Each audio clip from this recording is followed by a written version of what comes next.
The Alkebu-Lan Revivalist Movement presents Africa Speaks with Alkebu-Lan on Galaxy Radio 102.5 FM and GalaxyAfriwi.com, the only de-brainwashing station. Weekly discussions and live debate on all issues affecting the African community at home and abroad. Tune in Mondays 8 to 10 p.m. and have your say as we talk it straight and make it plain. It's live, it's hot, it's scintillating, it's real. It's Africa Speaks with Alkebu-Lan on Galaxy Radio, the only de-brainwashing station. Tendai Mwari, be thankful unto God. Greetings, Galaxy family. You're tuned into Africa Speaks with Alkebu-Lan. Hosting tonight's show is Brother Omawale and myself, Sister Kai. It's Monday, the 13th of April, and it's 2 minutes past the hour of 8.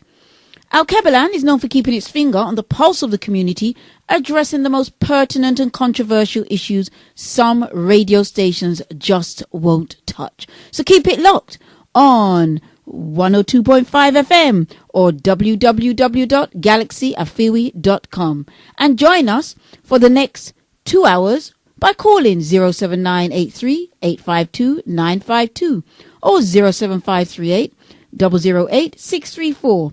Why not text 07572 222 156.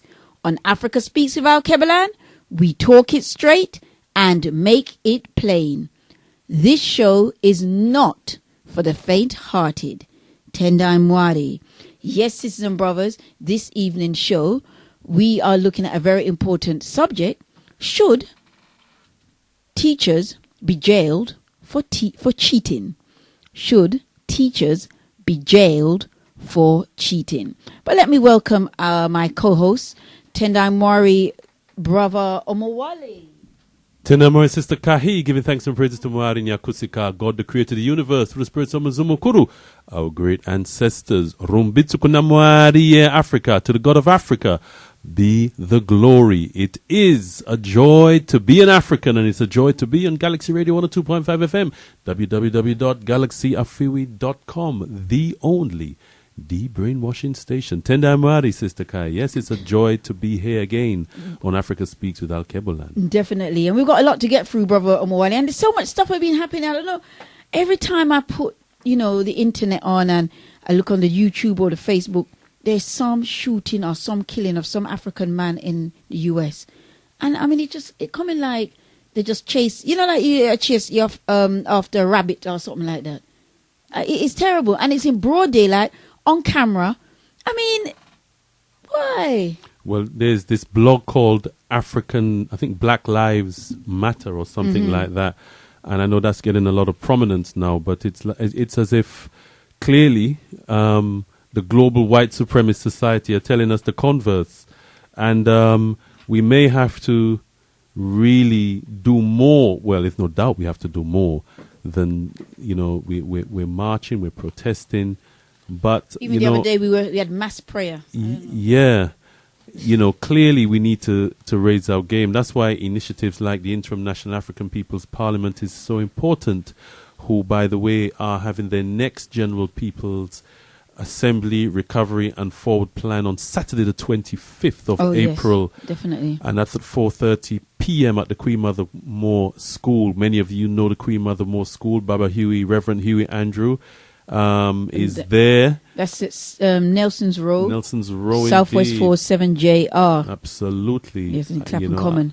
Another brilliant teacher in our community, and it's on that subject of teaching and education that our main subject is this evening, my sister.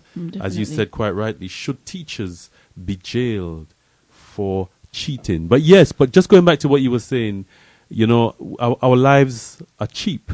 We talk about we haven't put a value on it. We haven't put a value in our lives. We talk about America being the land of the free and the home of the brave and all these wonderful things happening in America and these successful people in America. Bummer. Well, on the converse, we're getting picked off like flies in America. And I know parents... In broad daylight and on camera. Yeah. It's not like, the Ku Klux used to come out at night time, cover up themselves with the We hood. don't need to do it at night time now. Daytime, Yeah. hood off. This is it, bare face. And the thing is, a lot of parents now are, would normally be teaching their children about the birds and the bees, and, the dangers of drugs and so on and so forth. They're now warning their children about how to interact with the police for fear of their children being liquidated, telling their children not to, not to have any sort of attitude, with the police, cooperate with them fully. But these That's the kind of situation that we're getting into. We're on the I think we've been doing defensive. that for a long. I think we've been doing it a long time with our children. The game is even stepped up more, my sister. I don't even know, because even the young people. I remember watching a program where they were like, I think ex-black policemen were doing some work with young people, black, saying basically to avoid getting shot, to do this, do that, and they just started laughing, and they said, all what you're saying, we'd be dead already. Put your hand on the dashboard, do this, do that, do that. He said, look, we'd have been dead already. You're talking. No, I'm not. I know. I'm just saying that we've gone past the stage of, cooperate. We've seen young people cooperate, put their hands in the air, get on their knees, and still get shot. I'm not disputing that, my sister, but, parents are so worried that has become like a standard now, instead of the bird and bees, the police. That's how rough it is out there for an African child, and it's happening in the UK as well. We heard, about our sister Marcia Riggs, sister Scarla Mariam. We know what these people are like. Tendai Mari. Well, let's take this opportunity to welcome our resident guests, the spiritual leader of the Alkebu-Lan Revivalist Movement, UK ambassador to the UNIA ACL, Tendai Mwari. Greetings and welcome, brother leader. Tendai Mwari, Sister Kai, brother Omowale, and to all. Tendai Mwari, brother leader. To all. You notice I don't introduce you anymore.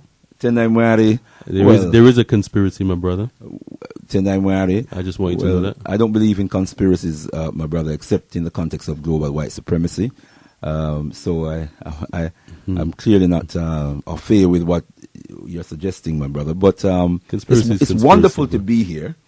And I would love to greet you, my beloved brother, and Sister Kai, and the entire Galaxy family, in the most precious, powerful, and bountiful name of our motherland, Alkebu-Lan, Mama Africa, and the sacred spirits of our most gracious ancestors, and in a prayer for oneness, hope, and prosperity for all African people on the face of Mother Earth. Rumbidzo kunamwarie Africa, to the God of Africa be the glory. It really is a blessing to be here on Galaxy Radio, serving the African community, the most important people on the planet. And I really would want to suggest, Brother Mwale, that you and Sister Kai quietly resolve your differences, and not in public, my brother. No, well, I'm resolved, my brother. I'm resolved to the conspiracy. That's the situation, my brother. Are we talking global white supremacy here, my brother? Well, I just say conspiracy is conspiracy, bro. You can do the rest. That's why we have you here. I need the evidence. You do the in-depth analysis. I need the evidence, my brother. I need solid evidence. Right, okay. Tendai Mari. Yeah. Tendai Mari. Sister Kai is one of my favorite people. I think everybody knows that. So, okay. And so are you, my brother. I must also stress. Tendai Mari. Yes, and of course our dear Baba Ben is one of our favorite and great Just before historians. we raise up Baba Ben, can I just add my voice to the comments that were made about the killing of our brother, the injudicial and brutal slaughtering of our brother Walter Scott. Clear for the eyes to see on camera. Brother unarmed, defenseless, running away from, I am sure, what was perceived danger, because it looks as though the police was drawing his taser, and our brother ran, for his own safety, and was gunned down from behind. There is not a more cowardice way of taking someone's life than for them to be in the defenseless position of retreat with their backs turned, and you open lethal fire upon them. And I just want to say that my thoughts, as I'm sure the thoughts of the entire Galaxy family, and indeed Africa UK, that is every African domiciled in the UK, or the nation of Africa here in the UK, would want to send its condolence to the family, the Scott family. And I've heard, in fact, that his mother is extremely traumatized at the moment. She screamed and screamed and screamed when she heard about her son's demise. And she must be a woman well up in her 70s, in her 80s, probably even older than that. My mother is 81 years of age. The brother is 50, so I imagine his mother would be at least in her 70s. So we can imagine the shock and the horror that this has, this horrific situation has been for her and for the rest of the family. So let's send our prayers, let's send Most definitely. our condolence and our love and comfort to the family. And I'm hearing another brother, and it's one that I need to... there's quite a few brother leaders. Yeah. Eric Harris also was Right. killed on camera. And again, he was jogging. I'm not sure the full details, but they said he was running. But when you look at the film, he didn't look like he was going at any speed. He looked like he was jogging. They shot But there's him. always a story, to justify the killing, so... They we can shot expect him, that. and they said, "Oh, realize they used the wrong gun. It should have been a taser, but they used." They should have 50,000 volts of taser that would probably have killed him anyway. So he was on the floor. They're on top of his head, and he's going, "I've been shot. I'm losing my breath." And one of those I F can't your breathe. breath, One of those I can't what have breathe you. scenarios. Yeah, and basically died on the spot. Painful. Painful. But as a people, until we realize our power and we realize the reality of what we face as a people in this society and in the world indeed, because what we see happening to our brothers and sisters in America happens to us here in the UK as well. And anyway, we find ourselves as African people. And they want to arm more of them over here. So, this means more death. Well, we hear, the discussions and the discourses in the mass media, and we know that that's where they're pushing policing in this country. And we have no organization. We have power, but our power is potential power. We haven't actualized our power as a people. And as Papa Garvey says, power concedes nothing without... power is the only argument that satisfies man. That was Frederick Douglass that says power concedes nothing without a demand. And for us to even demand anything from the state that the state would feel obliged to respond to, we have to be organized as a nation of people. Otherwise, no one is going to take us seriously. That's why other people are organized as nations and as communities. And so we have to do the same. Papa Garvey says, unite, organize now, or perish. We're not united, I have to say. We're not organized. We're weakened and divided as a result of that, notwithstanding pockets of good work and good effort that is being made. But broadly speaking, we are not united and we're not organized, and we're not pooling our resources and channeling towards our own safety and our own protection and our own development and prosperity as a people. And as long as we continue to suspend those natural human functions, then it's as long as we're going to be suffering these maladies and these injustices. Tendai Moran. Well, no other community is being liquidated on the streets in broad daylight on camera. No other. That's not happening to any other community. When was the last time you heard of a Chinese or a Jew or an Indian being gunned down like this in America or in Britain? Why is it always Africans? It must tell us something. This is it. As a people, not accidental. It is not. It must tell us something as a people, something that we are not doing that we are supposed to do. And as the saying goes, insanity is doing the same thing over and over again and expect different results. So, we can have demonstrations, we can march, and it's probably necessary to do all of that.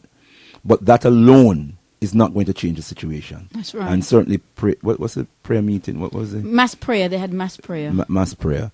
We're a spiritual movement. We understand the power of prayer.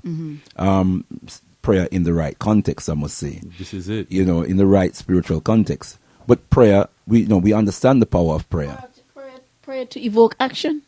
But we also realize To that, evoke that the ancestors. we have to balance that with the pragmatic things that we need to do and to be empowered by the prayer.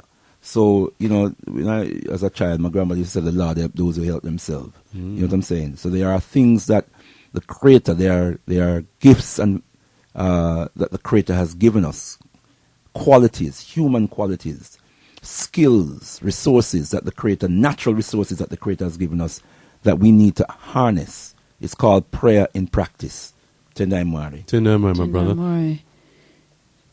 Tendai Mwari. Right, brothers and sisters, as you know, our subject this evening, should teachers be jailed for cheating? That's our subject matter this evening. We're going to be interacting with Sister Kemet Imani this evening around this very, very important subject. Tendai Mwari. Tendai Mwari. A cheating scandal has engulfed the school system in Atlanta, Georgia, USA. A local newspaper, the Atlanta Journal-Constitution, raised suspicions in a series of articles in 2009, prompting the governor to launch an inquiry. Tendai Mwari. Right, we're going to be going to that. We're going to be going further into that subject shortly, brothers and sisters. Of course, we got to and must give a tribute to our great and eminent scholar Yosef Ben Jochanan, whose memorial ceremony is taking place this Friday, the 17th. And it's taking place at the Caribou Center from 5, doors open 5 p.m. Brothers and sisters, we had a show about 2 or 3 weeks ago where we had Brother Robin Walker, one of our greatest historians in the UK. We had him as our special guest, enlightening us about the greatness of Baba Yosef Ben Jochanan. Yes, indeed. We also had, I believe it was it on Kuumba, Brother Leader, the funeral, the actual ceremony, the actual passing over ceremony. Yes, it was on It was Kuumba Kuumba Friday gone, brothers 10th. and sisters. Uh-huh. There was a live streaming of the ceremony that took place. Mm-hmm. And I know, Brother Leader, I know you had the pleasure of witnessing that ceremony. Tendai Mwari. Yes, Tendai Mwari, very, very important indeed, brothers and sisters. It was good to see. The ceremony was conducted at the Abyssinia Baptist Church, and it's a legendary institution within the African community, a church that is grounded in the resistance movement of our people. It was a church that was led by none other than Adam Clayton Powell, right back in the 50s, coming on into the 60s, and has always had that a revolutionary, even though it's a Christian church. And this is where I can be respectful. In fact, I'm always respectful of our people, whatever the religion our people practice. But I'm particularly respectful for African people who, whatever religion we are in, but as long as we're coming from a liberation theological perspective, and the perspective of social justice gospel, and that's the kind of church that the Abyssinia Baptist Church is, and that is the place where the ceremony took place. And it was good to see. There must have been 1,000 people. I'm not sure what the capacity of the church is, but good to hear. It looks really, really big and massive. And there were hundreds of people there, and maybe even over 1,000 people, because there were people up on the balcony, and the place was packed. Standing room only. Must have been over 1,000 people comfortably. And I'm sure there were people outside who couldn't get in, and it was just great to be able to witness it live, and it was moving to hear all the tributes that was pouring in from all over the world and all over the United States of America in honor of this absolutely magnificent African warrior scholar. And to know of all the people that we would consider in their own right to be great, who were standing up and saying, this man inspired me, this man taught me, this man was the reason for me coming into consciousness. Yeah. It gives you a sense of how valuable Baba Yosef Ben Jochanan is to the African world community, the man we call, amongst others, a grand master teacher. That's right. And a supreme war general in the battle for the rescue and reconstruction of the African mind. The man who was hailed and ordained as a high priest high priest in the mystery system. Okay. High priest in the mystery system, which is the Kemetian system of spirituality and education. Wonderful, outstanding African freedom activist, great master teacher, and it was wonderful to see people like Baba James Smalls, Baba Kekudra, otherwise known as Dr. Leonard Jeffries, Dr. Rosalind Jeffries, the wife of Dr. Leonard Jeffries, Ashra Kwesi, all of those greats were present, and others. Did you see Anthony Browder there? Anthony Browder, yes, he was there, and certainly he spoke as well. I'm just trying to remember all the people I saw. There was quite a number of them. Mama Marimba, was she there? I didn't see Mama Marimba. I didn't hear her name mentioned, but I did miss bits of the ceremony because I was doing other things and going in and out. So I'm not sure if she was there. A couple of the daughters of Papa Omwale Malcolm X was also there as well. Good. It was wonderful. It was just great to see that fantastic turnout and outpouring of and it wasn't a stodgy, solemn occasion. It was really an upbeat, a very spiritually refreshing occasion. It was really a celebration of life, and it just underscored why it's so important that we, as Africa UK, that we also have our ceremony that represents our own expression of honor to a man who came to Britain a number of times. He made a number of trips. I've met him. I've had the honor of meeting him, sitting and reasoning with him for hours. He's a very very amenable elder. He will sit with you, and he's very humble. He'll beat you up if he thinks your information is wrong, or if you're chatting foolishness. And he did slap me up a couple of times, and I did come back, and he would smile, give me a little smile, and so on and so forth, and then give me some licks, you know what I'm saying, and so on. And once or twice he would compliment me, if I come with drop it right, if I drop it right, even if it was not in full agreement with his position, but it was a great experience, wonderful experience. So Tenai. And speaking of wonderful experience, what is happening, brother leader, on the 17th of February? Not February, the 17th of April, at the Caribou Centre in Brixton, in Gresham Road. What's the rest of the postcode? Road, SW9. Yes, 10 Mari, 7 Gresham Road, Brixton, London, SW9, 7PH, brothers and sisters. That's where we're going to be gathered in just a few days from now, from 5 p.m., doors open, brothers and sisters.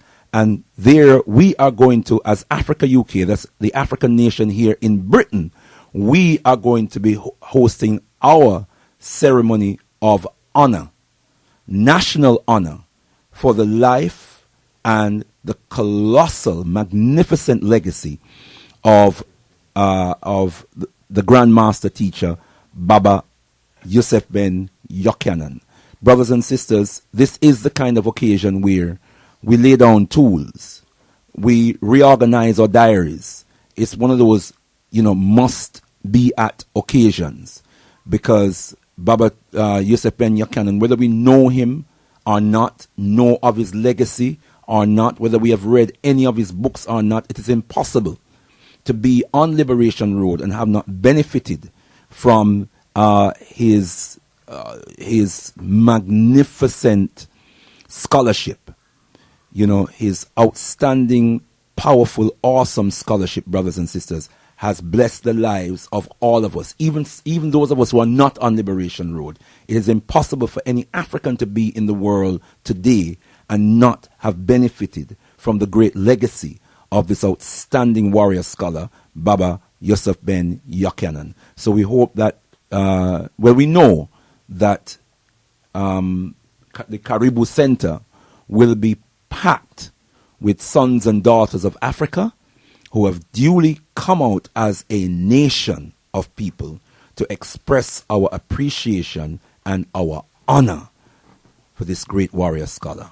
Tendai Moari. Tendai Moari, brother leader. Tendai Moari, brothers and sisters. Please make sure you make it down to the Caribou Center this Kuumba Day, this Friday evening from 5 p.m., brothers and sisters. And just to say that, brother, a great, outstanding historian in the form of brother Robin Walker is going to be delivering a keynote address, brothers and sisters. I must say we're still putting the program together. There's plenty of work still being done, but certainly brother Robin Walker is confirmed. He will be delivering a keynote address. There will be a eulogy that will be, we managed to confirm yesterday that Queen Mother Nzinga will be reading the eulogy that is being drafted as we speak, brothers and sisters, that charts the life of our great warrior, scholar, and Grand Master teacher. And then we will have messages. We will have tributes from the Pan-African Congress movement.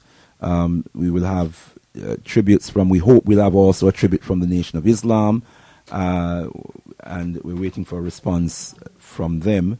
And we are hoping that we'll have tributes from other organizations within our community. So it's going to be a very special occasion. Of course, we're going to have also Kuumba expressions or edutainment in parts of the ceremony as well, brothers and sisters, because, you know, we are creative people and there are different ways in which we express our culture. We express different aspects of our culture, brothers and sisters, and the Kuumba expression is one of our ways. So we're looking forward to seeing everybody there on Kuumba evening from 5 p.m. And please try to be on time so that we can have everyone there from the outset, so we can start with a cultural explosion that will sustain itself for the hours that we will be at the Caribou Center, honoring and celebrating the life of Baba Yusuf Ben Yakanan. Tendai Moari. Tendai Moari, my brother. Tendai Moari.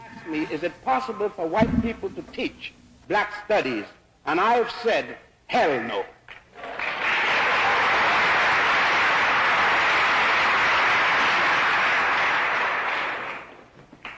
A man's history is not just some dates and names written down. History has emotion in it. And history is interpretation of events passed by. No white man can interpret my history for me, just as no Irishman will accept the interpretation of Irish history by an Englishman.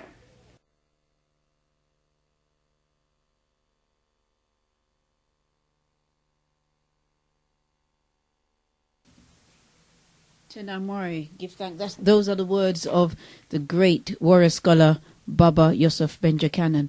Tendai Moari, brother leader Bandaka, you'd like to say something? Tendai Moari. Well, just to say, Sister Kai, that as we spoke about, one of the main solutions to the problem of our people and the situation facing our people in the US and globally is Africans coming together. And as African people, we are coming together on Saturday the 25th of April at the General People's Assembly Recovery and Forward Plan of the Interim National African People's Parliament, otherwise known as INAP, at the Queen Mother Moore School, which is, of course, the Clapham Methodist Church, Nelson's Row, London SW4 7JR. Brother Leader, I'm sure you want to just enlighten us a little bit more about what's going to be taking place at this particular gathering. Well, Tendai Moari, just to emphasize the extreme importance of this particular General People's Assembly, brothers and sisters.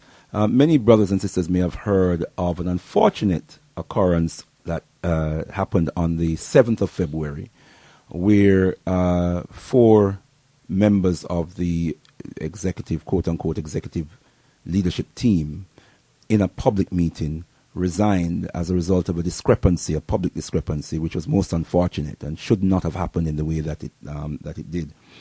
And people have been confused about what is the status of the Interim National African People's Parliament. Many people have, contacted us, making inquiries, etc., etc. This coming General People's Assembly on the 25th of April, brothers and sisters, will be dealing with informing the community about the issues that resulted in that unfortunate occurrence on the 7th of February. Brothers and sisters will be updated. There has been misinformation that has been circulated in the community, and that the misinformation will be corrected, and hopefully the confusion will be ended there and then. But even more importantly than the important updates that we will give, brothers and sisters, is the recovery and forward plan that will be presented at the meeting, brothers and sisters, for the community to hear how we are going to move forward as the interim National African People's Parliament, and the role and responsibility of every member of our community in playing a part and in enabling INAP to move forward. So we again hope to see everyone at the General People's Assembly. It is a very important, it's going to be a very, very important occasion, brothers and sisters, and we're going to clear up all the confusion and get ourselves in organizational and progressive mode so that we can move forward and, fulfill and pursue the vision of the National African People's Parliament, which is a vision of nation building. And I'll just add one thing to that, brothers and sisters, which is this, that, as a people, we have all kinds of challenges.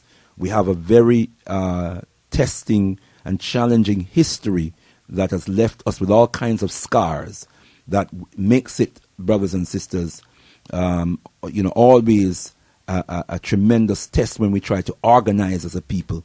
But we must never give up. We must never lose heart. Papa Garvey never lost heart. Papa Omowale Malcolm X, Mama Sojourner Truth, Mama Harriet Tubman, they never lost heart. Baba Yosef Ben Buchanan, 96 years old, who gave over nearly 80 years of service to our people, and who was shot at, who was imprisoned, who was betrayed, who was lied on many occasions.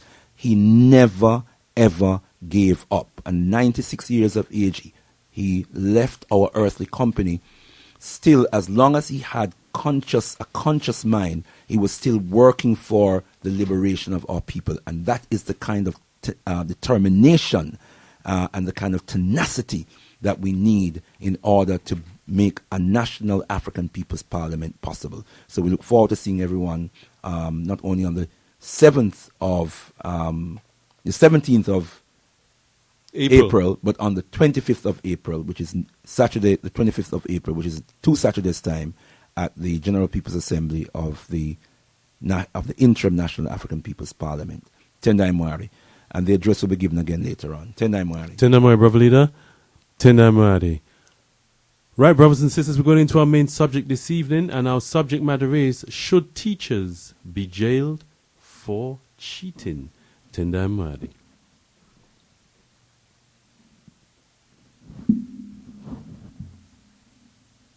Tendai Mwari, brothers and sisters, yes, you're tuned to Africa Speaks with Alkebu-Lan Galaxy Radio 102.5 FM, www.galaxyfewe.com. This is the only de-brainwashing station. And brothers and sisters, while we're getting ourselves together, you can log these numbers now, 07538 005 634. That's 07538 005 634. Or 07983 852 952. You can also text us on 07572 222 156. That's the numbers, brothers and sisters. Tendai Mwari. A cheating scandal has engulfed the school system in Atlanta, Georgia, USA. A local newspaper, the Atlanta Journal-Constitution, raised suspicions in a series of articles in 2009, prompting the governor to launch an inquiry. Having completed the inquiry in 2011, the investigators concluded that cheating had occurred in at least 44 schools, and that the district had been troubled by, quote, organized and systematic misconduct. Nearly 180 employees, including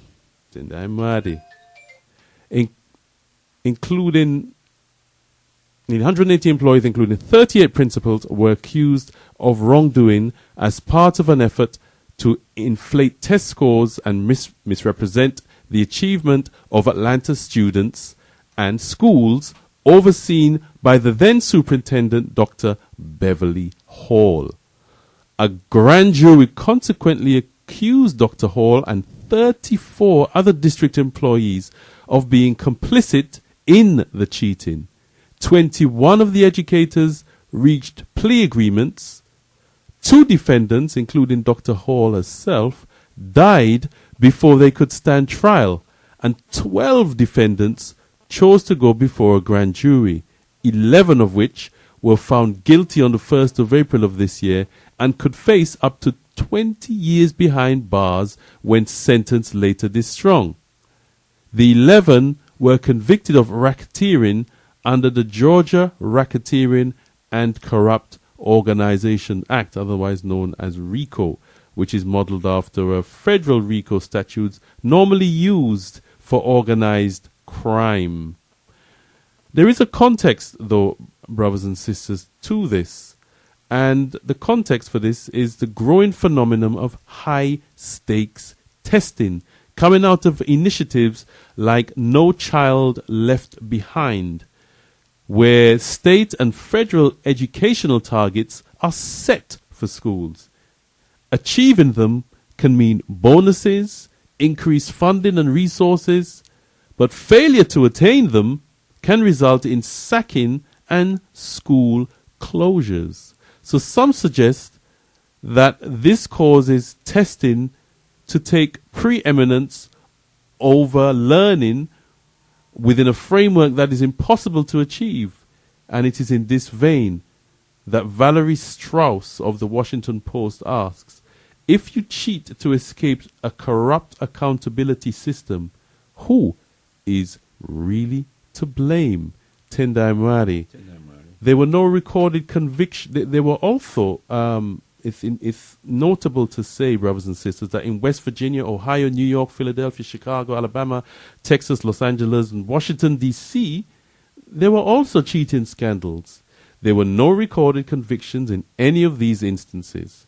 Some staff have been sacked, some allowed to resign, and others were merely demoted.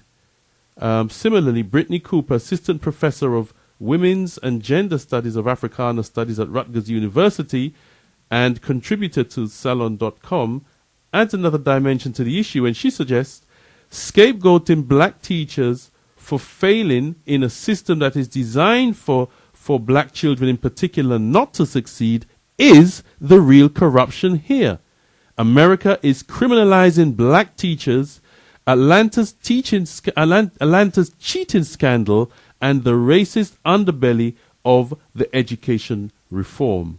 Our educational system, she adds, attacks the deck against black children. Now we're throwing the teachers in jail. Brothers and sisters, our subject matter this evening: should teachers be jailed for cheating? Tendai Mwari. We're blessed to have with us none other than our dear sister, Sister Kemet Imani. Sister Kemet is a head teacher of an independent school. She has over 20 years teaching experience and has taught in schools in London and in Atlanta, Georgia. She is a founder and director of the PowerSys organization that hosts the annual Women of Substance Awards.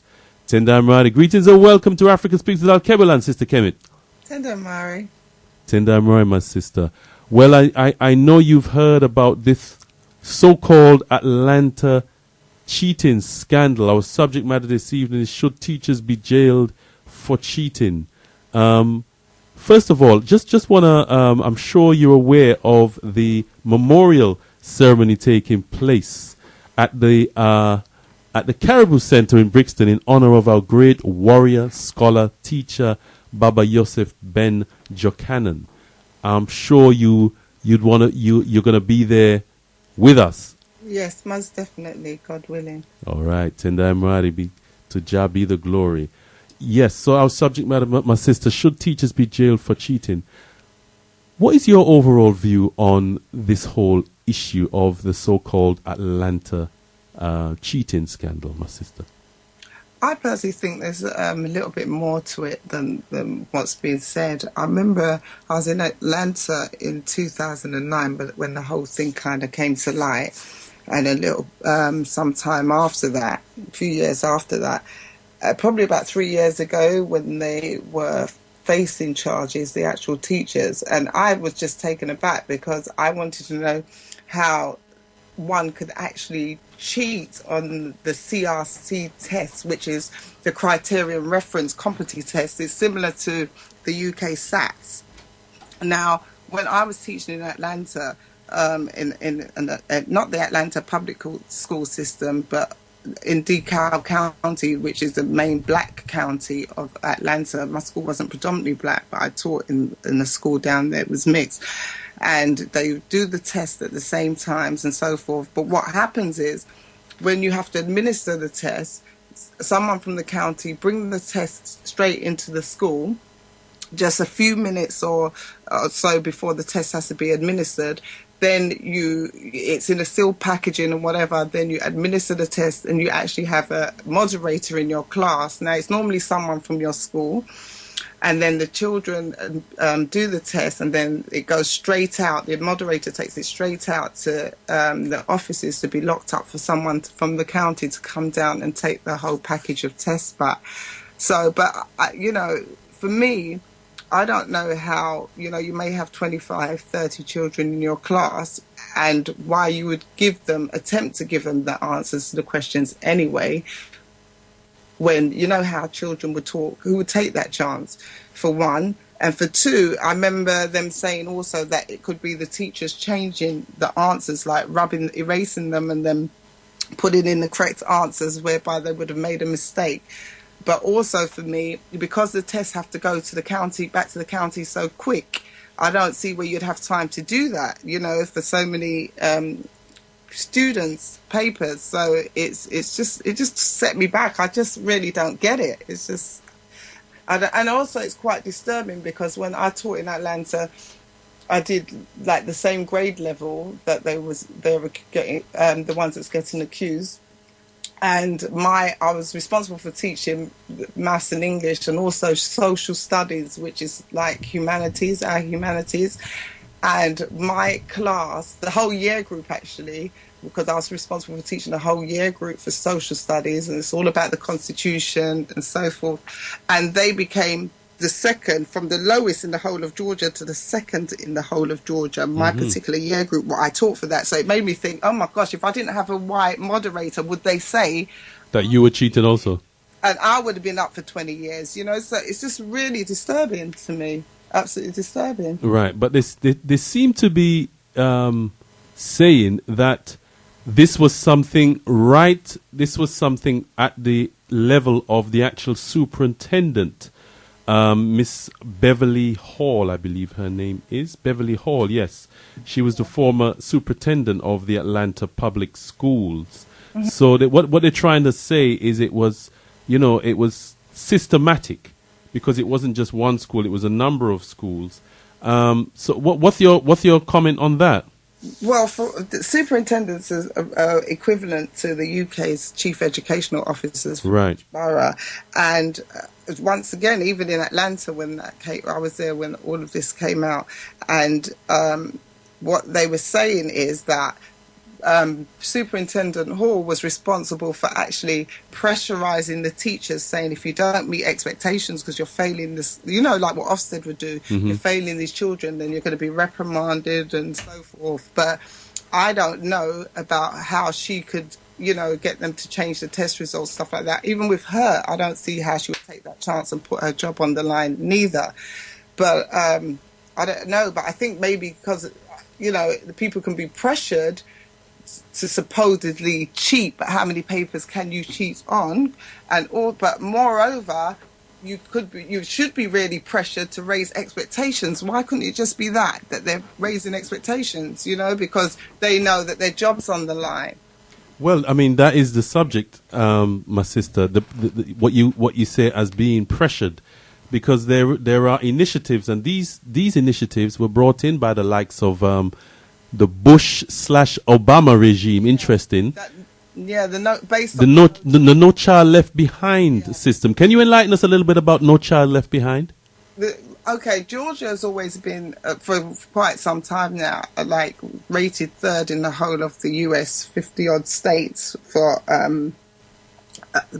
illiteracy and lack of numeracy. So it's been bottom of the academic level for so many years. So Atlanta is known as the Black Mecca. So for me, even though the outskirts, Georgia's massive, it's like the third largest state in the whole of the US, but Atlanta's a very kind of small city, but it's also the Black Mecca where you have all the black entrepreneurs that's doing well and so forth. So when they're classifying Georgia as being right at the bottom, it's not necessarily what people would think it's the black children. You know, it's mainly like your poor whites, that kind of thing, out on the outskirts, you know, redneck, what they would call redneck land and so forth. But still, in the public school system, it's so poorly resourced in Atlanta City that a lot of the children are failing, the black children are failing, because the system and the testing is not geared in their favour, you know. But you do have teachers that's worked in that system for years, that's made remarkable changes and raised achievement and pushed them up to the top. So I forgot what question you was asking me. No, it was about the No Child Left Behind. Yeah. So based on that, you know, the Georgia scores that's been so low for so many years, I think it was the Bush administration, like you said, that brought out the No Child Left Behind, meaning that, you know, they put certain things into force, like the standardized tests, the CRCTs, to make sure that every child is working to a certain amount of targets, you know, and it's based to measure how well students acquire the skills and the knowledge, you know, described in the state mandate, which is part of the No Child Left Behind in the core subjects, and also social studies, and I can't remember what other one that came in later. Yeah, this so-called No Child Left Behind, it was implemented in the early 90s, okay. But it seems to be the emphasis, like you said, is on the standardized tests, yeah. but they publish the ranked lists. There's lots of testing, and the lowest schools are branded as failing. Yeah, just like here with the Ofsted. Yeah, but this is and this is consequently met by teacher firings, more tests, teachers' pay being linked to test scores. You know, I mean, firing of principals, firing of administrators, budget cuts, more tests, and finally school closures. Now, within that context, my sister, surely teachers are going to, also, it is also presumed that the tests themselves are racially biased. What would you say about that comment? Most definitely they are. Even like teaching the social studies and so forth, it's all geared towards the American Constitution. Give us an example. Like, for example, knowing about the American Constitution, the amendments and so forth, and, you know, it's just like learning history here, you know, the European history based on the Tudors and the Stuarts, but obviously they don't have that history, so it's based on their amendment and the Quakers and, you know, that kind of stuff.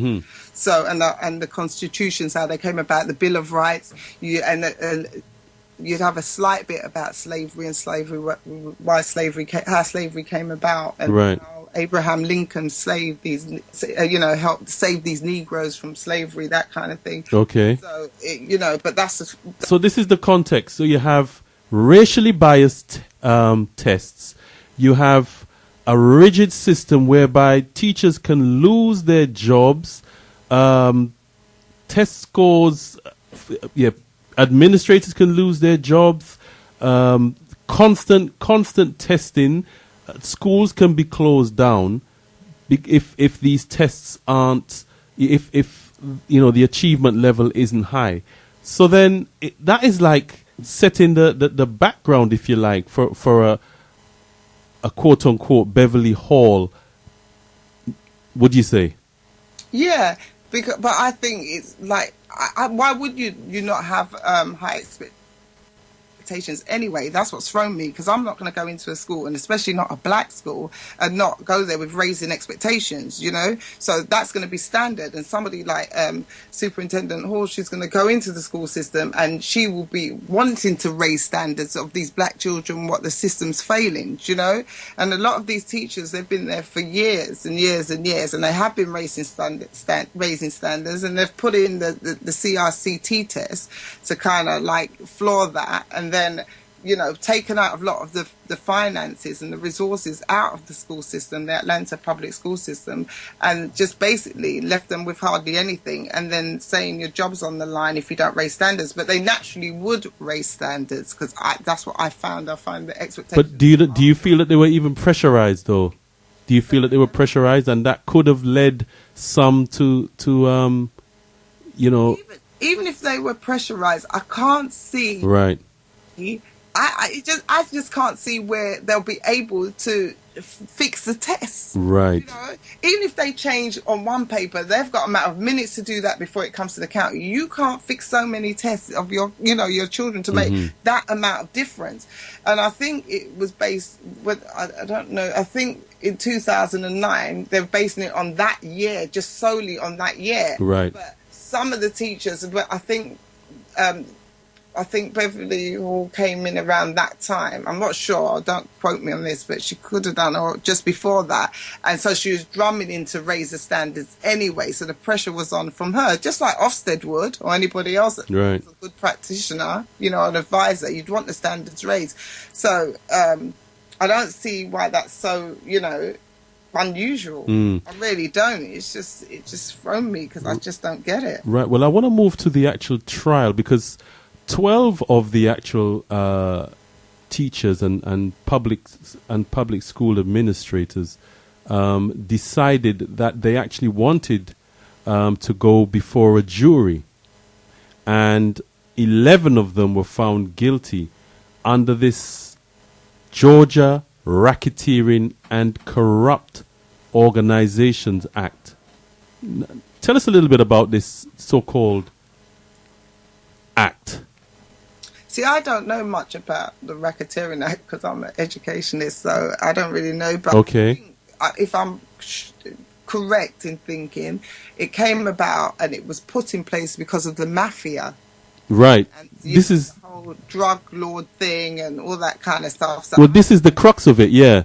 How do we equate legislation for organized criminals like the mafia? How do we equate that with public school teachers who have been indicted or who've been charged for testing, so-called cheating on in testing? How can that be equated? Well, we can't, and I think that's what's disturbing, and that's what a lot of not even just the black people in Atlanta, but even white people were saying that doesn't make any sense, you know. But then you got to remember as well, as Georgia, Atlanta's part of Georgia, and it's still the dirty South, which just even not even 30 miles from Georgia, there's another area called Macon where they're still calling black men boys, you know. So right. it's you know. So like you said, real redneck. Yeah. So do you think that this was something sort of basically a legal tool used to throw the book at African teachers? I think so. And administrators. Yeah, and I think it's to also destroy the APS, which is the Atlanta public school system, where the majority of black children are within Atlanta, for the simple reason you've got a lot of teachers coming into Atlanta, then they're placing them in from the Caribbean and from Africa and some from the UK, and they're placing them in Atlanta's public schools because nobody really wants to go there, because they think they're going to get cursed out by the parents and the children, all part of gangs, and that's not true, but that's the perception. So what's the reality, my sister? The reality is just like anywhere else, you know. You've got it, because it's poverty stricken, it's the poorer part of Atlanta, then you know, people think that it's going to be more rough and that kind of stuff, when it really isn't. So because of that, they're placing a lot of teachers from abroad there, but they're actually raising standards because they've got high expectations. So they're raising the standards. I think with all this now, who's going to really want to go and teach in Atlanta? So you think this might be a tool to avoid Africans from the Caribbean and other areas that you mentioned coming over there and interacting with our people in Atlanta? Even the African American teachers that's doing a good job and raising standards, it's all to like get them out, because you've got to remember there's also a fight to get hold of Atlanta because of the whole King thing, and there's so many tourists that come from Japan and all that. So when you say the King thing, what do you mean? The Martin Luther King history and his house where he was born and his tomb and all that kind of stuff. So there's so many tourists that's coming into the Atlanta area. That's part. So it's a thriving tourist environment. Yeah, and that's the only thing that brings in millions to Atlanta, and that's where the Atlantic public school system is. And a lot of even the housing there, they've moved the blacks out into the African Americans out to the outskirts in the country parts, and all the gentrification, middle class and so forth are coming in, and the Asians are coming in, but predominantly whites to take it over. So they're not going to want the black children out of the school system as well, because they're going to want the schools. I think it's all part of a setup. So it's part of a big gentrification program. Demonize the public school administrators and professionals. Yeah. Right. Okay, Tenda Amroy, brothers and sisters, you're tuned to Africa Speaks with Alkebu-Lan, Galaxy Radio 102.5 FM, www.galaxyafewe.com. Galaxy is the only de-brainwashing station. Our subject matter this evening, brothers and sisters, should teachers be jailed for cheating? We're interacting with Sister Kemet Imani. Sister Kemet Imani has been teaching for a number of years, for over 20 years. She's taught in Atlanta schools, and she's given us a breakdown and answering the question, should teachers be jailed for cheating? Tendamari. All proud people honor those who have made a great contribution to their history.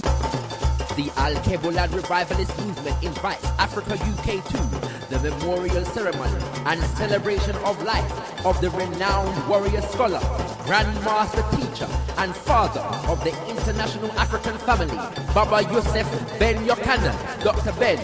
Baba Ben passed on the 19th of March 2015 after 80 years of dedicated service.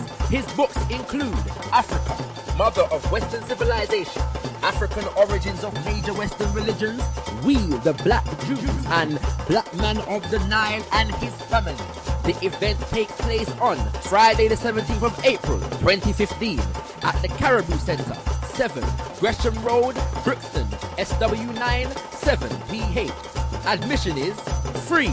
Doors open at 5 p.m. and will feature a keynote address from the Black History Man, Robin Walker.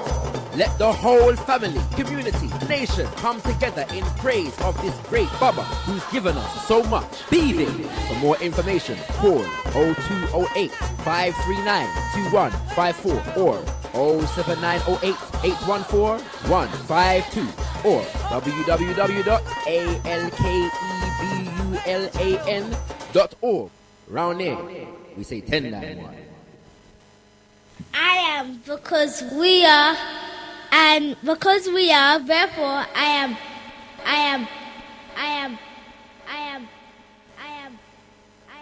Tonight, brothers and sisters, yes, you're tuned to Africa Speaks with Alkebu-Lan on Galaxy Radio 102.5 FM, www.galaxyafewe.com.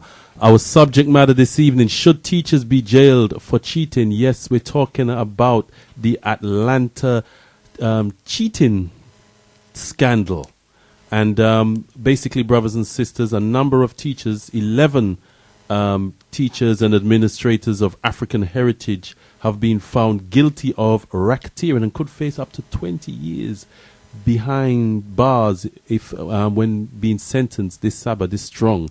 And we're interacting with Sister Kemet Imani, and our subject matter is, should teachers be jailed for cheating? And she's just basically enlightening us about the system and how it really works and how difficult it would be for these teachers to be actually cheating. I want to bring in our spiritual leader, Brother Leader Mbandaka. Tendamore, Brother Leader. I mean, you've heard about these teachers. 11 of 12 of them were convicted under this racketeering law. Now, why use a law aimed at the mafia, gangsters, a law where you don't even have to prove beyond reasonable doubt any guilt? It's, it's very shady evidence on which you can convict. Why do that to African practitioners in the Atlanta school system? Tenamre. Tendai Moari, first of all, let me just say how great it is to have Sister Kemet on the show. Tendai Moari, Sister Kemet. Tender my brother leader. Yeah, great to hear your voice, and give thanks for your very powerful, insightful analysis, which is very, very important. Now, our question is: should teachers be jailed for quote unquote teaching? Yeah, for cheating. Mm-hmm. Yeah, should teachers be jailed for cheating? Yeah. But of course, it's not cheating that they've been tried and convicted for. It's corruption and racketeering that takes it on another level, and that in itself raises some serious questions. That's a good point. Why a statute of law that was put in place to quote unquote fight the mafias, quote unquote fight, the kind of racketeering that is equated with the level of mafia operations. What does that say to you? That these teachers are being equated with the mafia, and yet what they're being accused of, even if it were true, even if the quality of evidence was credible, would not equate with the conduct and the behavior of the mafia. So there's something else at play here. Clearly, there's the aim is to stereotype and to demonize and to criminalize. And if that is the case, then the racketeering and the corruption is happening somewhere else at another level. And it is clear that it is not just about these 11 teachers, but it's about demonizing and criminalizing a whole community, i.e. the African community. So I see it on the same level of, the spate of gunning down of African young men on the streets by armed police officers in the United States of America. And one wonders, we're coming up to the latter part of Obama's presidency, halfway through the second term. There's less than 2 years left for Obama's presidency. And one wonders if this is a way of putting Africans back in their place, rather like the transformation between after the American Civil War. Then you had that period of Reconstruction, where it appeared as though African people were being ushered into advantageous political and economic positions. And then there was an end to the Reconstruction, and what you had was Jim Crow laws, and you had the Ku Klux Klan. And the whole purpose of that, and the American government that had its troops in southern states to protect, quote unquote, that's what they said, to protect blacks. But of course it was the Union that they were trying to protect, because the southern states were threatening to break away from the Union, the United States of America, and form their own confederacy. And so the whole purpose of that, with the complicity of the American government, was to put Africans or blacks back in their place, because Reconstruction had yielded certain advantages to African people that started to give them some ideas that would not be conducive now to the kiss and make up politics that the southern states was now engaging in with the North, because the purpose was never to empower African people. It was never even to end slavery or to liberate African people, but it was to undermine the system of slavery, which was the economic bedrock of the southern states, in order to get the southern states to come back on board and to swear their allegiance to the Union. So I'm wondering if this is in addition to all of what Sister Kemet has said, and as I said before, I think we've had some powerful insight from Sister Kemet. But I'm wondering if something else is going on at another level here, in addition to all the gentrification that we hear that is taking place, and the tourism and the millions of pounds that comes into Atlanta because of the King legacy that comes into and it being a thriving African business community, a lot of African people. Well, the American state is known for destroying thriving African, economically thriving African communities. They've got form. Absolutely. You know, there's Rosewood. There's the Rosewood history. There's Tulsa, Alabama, Oklahoma. Sorry, I keep making that mistake. Black Wall Street, Tulsa, Oklahoma, and there are many other evidence of economically thriving African communities that were totally obliterated by the state or by rebels who evidently are being backed by the state. So this would be a more sophisticated, more subtle and covert form of destroying a thriving African community, but nonetheless it would be consistent with the history of the United States of America and what Africans have suffered in the United States of America. But I agree with Sister Kemet that it makes no sense that what these teachers would have to do in order to so-called cheat, that you couldn't really get away with it so easily. The time frame, as Sister Kemet has broken it down, is not credible. What the volume of activity that they would have to engage in, there's not the time frame to do it. The risk factor, any intelligent person would realize that it's not a risk worth taking. Tendai Mwari. I mean, one of the things I was questioning as well, Brother Leader, let's say that, all of the teachers that they've accused have, elevated a child's score maybe one away from a star that might determine whether they can go to the university or not. We know that teachers do it here every day. We know that white teachers fail African children every day, and that's why there was a change in the law where you used to have teacher assessment, and maybe Sister Kemet can speak to this. You used to have teacher assessment, and they said no to bring in SATs or exams, because African children always fare better with exam results, which is usually a true reflection of their ability, rather than teacher assessment. The truth is that education is subjective. It is subjective, and it is becoming more and more an economic racket. I mean, even in this country, the education. Where is the real racketeering? Well, this is what I was suggesting earlier on. I mean, the educational system is being given over more and more to marketing forces. Yeah, and once you do that, the objective, as if the objective before was to really educate, but the objective will be switched from the business of providing a rounded education for all pupils to profit making, and all is fair and well in economic warfare. So if the objective is profit making, then anything that needs to be done to make a profit, people will engage in. And to create a situation where you prosecute only 11 African teachers. That's right. Well, I think originally they said, Brother Leader, it was 178 that they were investigating. Yeah, but these particular 12 actually wanted to go to a jury. It was 178 they were investigating.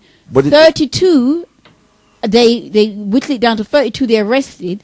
The and others, all of those are African.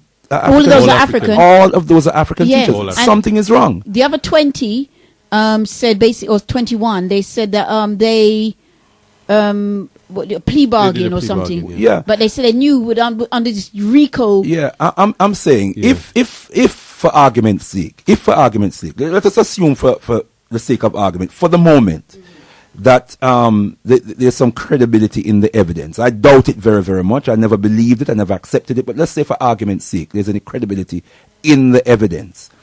African teachers in Atlanta, in America, cannot be the only teachers who are engaging in this kind of cheating. No, because call it cheating, racket, corruption, whatever you want to call it. It cannot be African teachers alone who are engaged in it. No, brother leader, it's also happening in West Virginia, Ohio.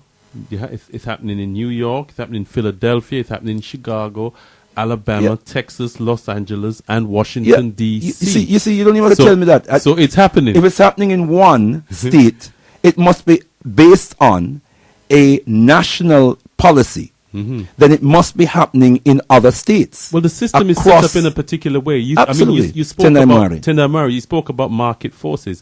It's set up in a particular way that these tests, basically, your salary, your job, and the school itself in the particular area, the future of that particular existence is based on how well you do in these tests. So everything is geared around these tests. Absolutely. So these are high pressure tests. Absolutely. Sister Kemi, I just want to bring back Tendai Murray, a point that Sister Kahi raised about systems of education in the UK, which you also taught in for a number of years, where they had to change to testing systems.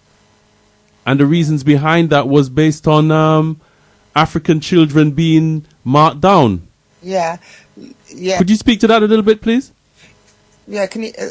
I can hear you. We can hear you. Okay. Two of the main reasons were, firstly, because they used to actually make the test scores not in the favour of the black children, even though they say if they got 80%, they'll mark them down to about 50 or 40, where they're just either borderline or failing. And also, it wasn't put in place to raise standards for our children. It was to raise expectations on poor white children, mainly white boys. My sister, let me back up. How could they just do that? How would that work? Because the system's geared towards them. They can do anything they want. It's never going to be in our favour until we have our own schools and take the upper hand of what we need to do. It's never going to be in our favour. So in the past, it was literally based on their assessment. Is that what you're saying? On their assessment, but I don't know, because I think good practice is good practice and good teaching is good teaching. So I don't care if you're working class, middle class, or if you're somebody with 10 heads or 1 head or indifferent. I think, high expectations are high expectations. And if you teach children properly, you will raise the standards. But it's never going to be geared towards our children. So, the work's going to be harder when it comes to our children, because it's all geared towards their children. The whole thing, you can't even look in any of the books, or maybe one in about 1,000 in any school systems, even in Atlanta, and see any black images. You'd be lucky. Even alone the UK, it's just atrocious. They might have that so-called multicultural thing, but it'd be Asian and everybody else. You're very rarely going to see representations of us. So, in a predominantly African area, predominantly African children would not be in any child's favour when they can't see their self within the context of any form of literature, especially. Okay. And I think it was Sister Kai that was saying something about, or it could have been you, Brother Omwali, about the teachers being paid, or as part of the racketeering or something like that. Someone was saying about financial gain, but it's similar to here in the sense of we've got the payment by results, like performance-related pay. Exactly. So I don't see no difference between that and here. So people can say, well, I've heard people say, well, they must have cheated because they wouldn't have got a raise if they wasn't, if they weren't going to get, performance-related pay. But then let's say that about the teachers in England then. Do you know? So when it comes to us, it's always some other, derogatory thing going on. But for everybody else, it's okay. It's just totally and utterly absurd. Absolutely absurd. Okay. Brother Leader, you wanted to make a comment here? Yes, Tendai Murray. Yes, I mean, the comment that Sister Kemet made just now really jumped out at me about African children not seeing themselves in the curriculum, in the curriculum, or in the materials. In the materials. And I'm going to pray on the expertise and wisdom of two great educationalists in African history. One is the late Amos Wilson, and the other is Baba Jawanza Kanjufu. The late Amos Wilson often reminded us that children learn best when they can see themselves in their learning material and when they are educated in their own social and cultural matrix, so that when the school environment and the curriculum resembles the home environment and the culture, the extent to which there is that parity is the extent to which the affective domain of learning is opened up, so that the child's confidence in the environment, the child's mental and emotional, psychological emotional approach to learning is likely to be far more positive, or will be, not likely to be. It will be. It's something they can relate to. Far more positive, and there will be more. They'll be more positively disposed to learning in such an environment. Now, our children, when you take that reality into account, our children are always going to be at a deficit in Eurocentric learning environments because they don't see themselves in their learning materials. And the school environment does not reflect the culture, the home, the community from whence they came. Whereas white children, it is the complete opposite. But not only do white children see themselves in the materials, they see themselves in a positive way. They see themselves in an empowering way. So that there are, Sister Kemet will know better than I do about the domains of learning. The cognitive, the psychomotor, and the affective. The cognitive is the intellectual. Can you break those three things down quickly for us, Brother Leader? Yes, the cognitive is the intellectual development and intellectual inskilling of the child.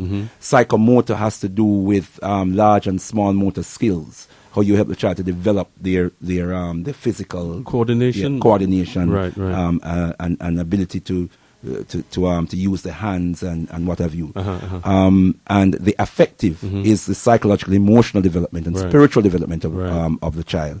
And the affective is the primary domain of learning of the three, because the psychological disposition of the child is what will determine the child's confidence and the child's readiness to learn. This is why when children are not learning and children are not harmonizing within the environment and not homogenizing with the learning process, the term disaffected is used. So the child is disaffected. It means that's a term used a lot. Yes. It means emotionally and psychologically the child is shut, is closed. The child is not open to learning. So no matter what you do, the child is not going to learn. And there are dynamics within the learning environment that disaffects our children. And the very nature of the learning environment now, when we're talking about how the teachers behave towards our children yet, we're talking about the very nature. The very nature of the environment, the cultural dynamics of the environment are of such that our children are psychologically and emotionally placed at a deficit. Let me very quickly draw on Jawanza Kanjufu. He says you can't teach a child you don't love, you can't teach a child you don't respect, and you can't teach a child you don't culturally understand. Think about those words. You can't teach a child you don't love, you can't teach a child you don't respect, and you can't teach a child you don't culturally understand. Ask yourselves, are our children loved in these environments? Are they respected in these environments? Are they culturally understood? No, there's a cultural warfare taking place in this environment. So when our children go to European schools or Eurocentric schools, they're fighting a battle every day, spiritually, psychologically, emotionally, without even realizing it. We as parents most of our parents don't realize it. Conscious parents do, but most parents are not on that conscious level. So they don't even realize it. Tendai my brother. Tendai Morai.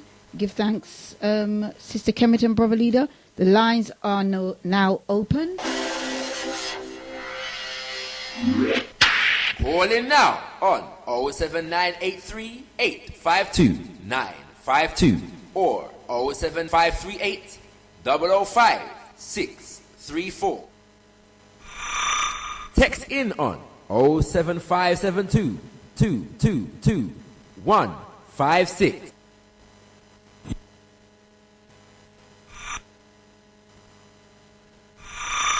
Text in on 07572 222 156.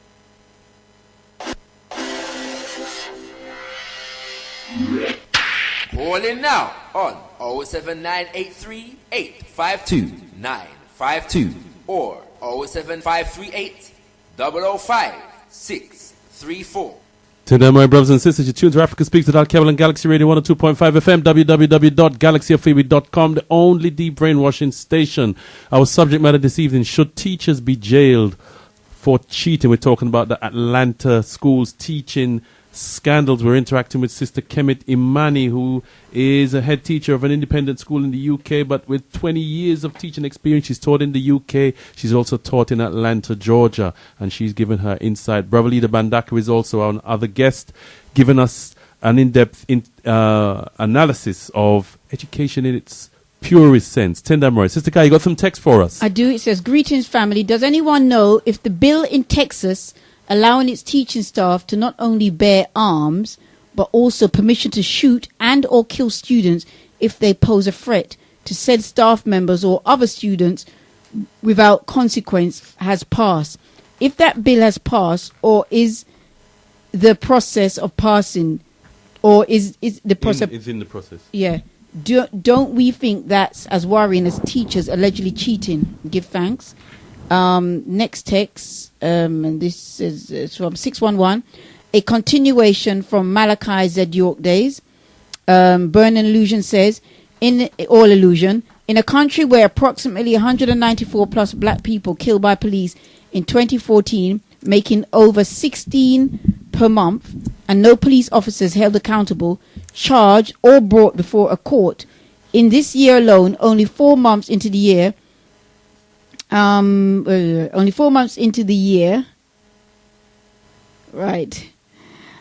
over 60 black people, approximately 17 per month, have been killed by police in America.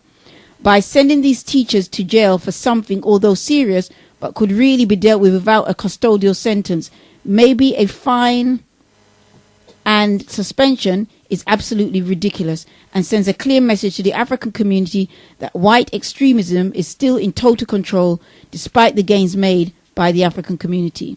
We have a text from Brother... Can I just say, it's very important that we don't allow ourselves to be persuaded that these teachers were guilty of anything.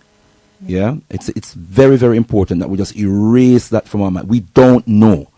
Obviously, there's racketeering going on, there's corruption going on, but it's going on clearly from the level of the white supremacist institutions. Tendai Moare, my brother. Brother Martin says, mathematics, science, laws has no color. This next one is from 707. And they say, if only we can stop dreaming that we belong to foreign lands, and by uniting we can stop these systems and be free.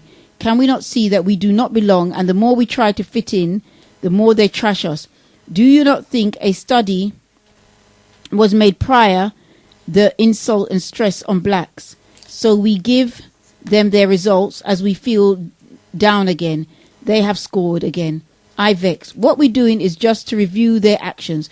Come on, we know what to do, but we fear to do it. We fear Africa. Until then, we pretend and try generation after generation to fit in instead of heading out of the West slowly, bit by bit, but surely. Better than admiring their tortures on us. Why are we so stubborn, and lies do not help us at all? Tenamo, Sister Kai. Right, brother, I just wanted to read something from a sister by the name of Gloria Dulan Wilson regarding this whole thing about this recall law. Now, can I just chip something in here very quickly? Okay. Because I don't want that point to get lost. To the brother who said mathematics, science, and something another knows no color. Yeah, that is a cliche. That is a very useless cliche. I don't mean to be disrespectful, yeah, but I think I know the point that the brother is making. You see, if you teach 1 and 1 makes 2, yeah, that's a mathematical principle, yeah. But if you teach the children that white people invented 1 and 1 makes 2, and black children struggle to understand it more than white children do, then you're going to get different results as you teach 1 and 1 makes 2, and you put a white man as the genius who invented that that mathematical principle, then the white child is going to take a different approach, like the Pythagorean theorem, which Pythagoras got in Africa, but yet Pythagoras is Greek, is given credit for it. There's a reason why the educational system and the powers that be give the credit to Europeans and not Africans, because they know that it will empower Europeans and disempower Africans. It will open up Europeans more to learning, and it will close Africans more in a racist society to learning. Tendai, my brother. Yeah, I just wanted to read this point. This is from a sister by the name of Gloria Dulan Wilson, who is an educator, somebody who we actually tried to get as one of our guests this evening for an Africa Speaks with Alkebu-Lan. And she said, the first point I need to make at this point is that none of the people charged were convicted of cheating. In fact, they were not even convicted of breaking any state statutes, at least statutes that applied directly to the actions they were alleged to have done. To be blunt, they were not convicted of falsifying test results or engaging in actions that illegally,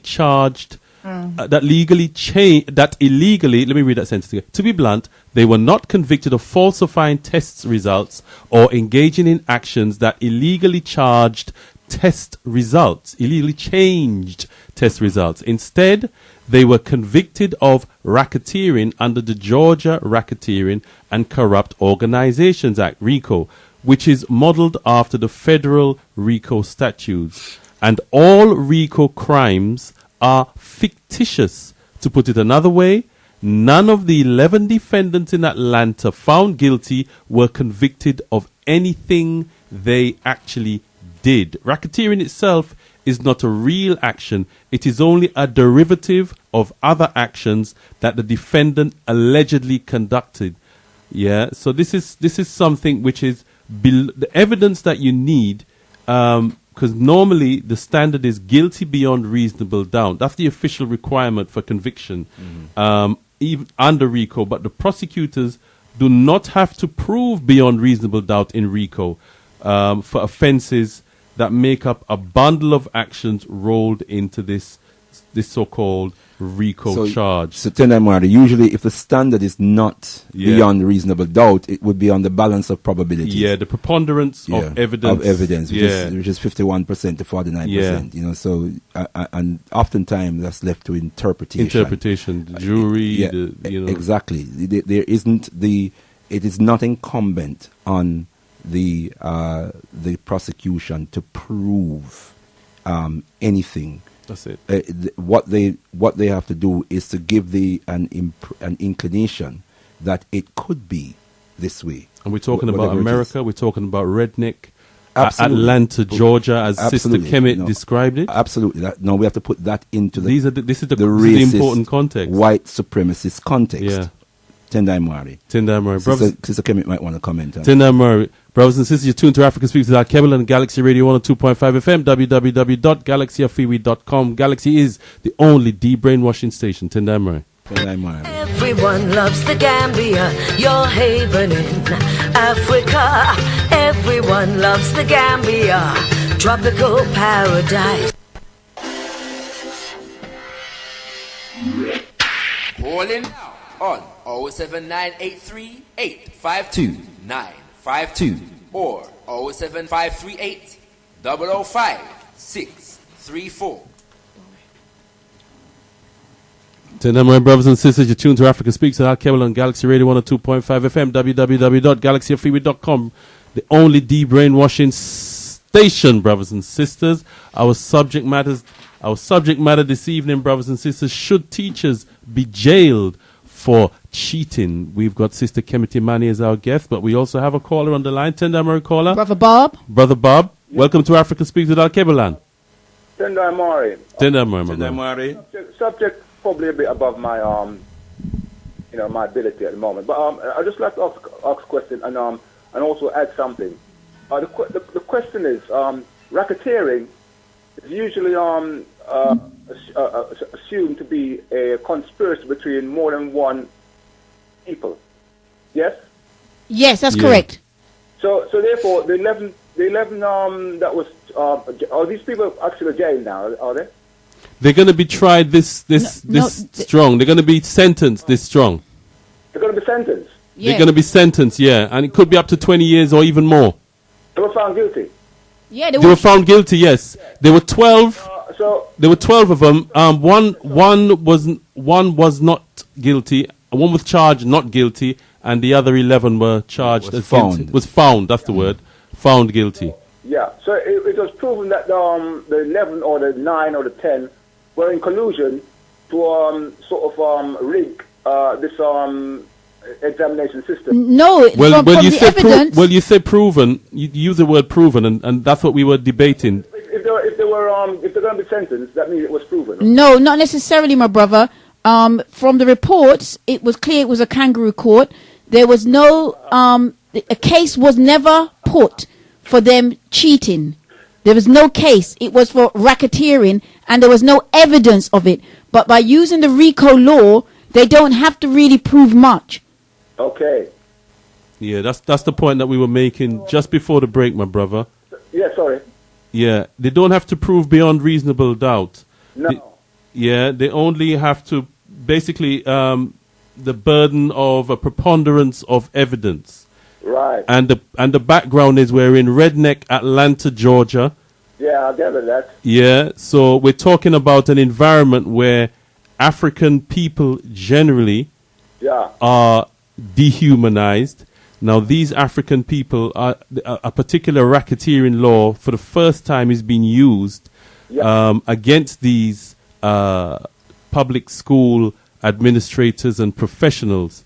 Can I also add, my brother, that other states that we mentioned, Washington, D.C., New York, Chicago, Alabama, Texas, Los Angeles, Washington, D.C., also evidence, also there were proven cases as well. If we use that word proven, loosely, and the teachers were only, some of them lost their job, some of them were demoted, none of them were convicted of any criminal charge, and certainly none of them were sentenced to a possible 20 years. So there's a difference in Atlanta, Georgia.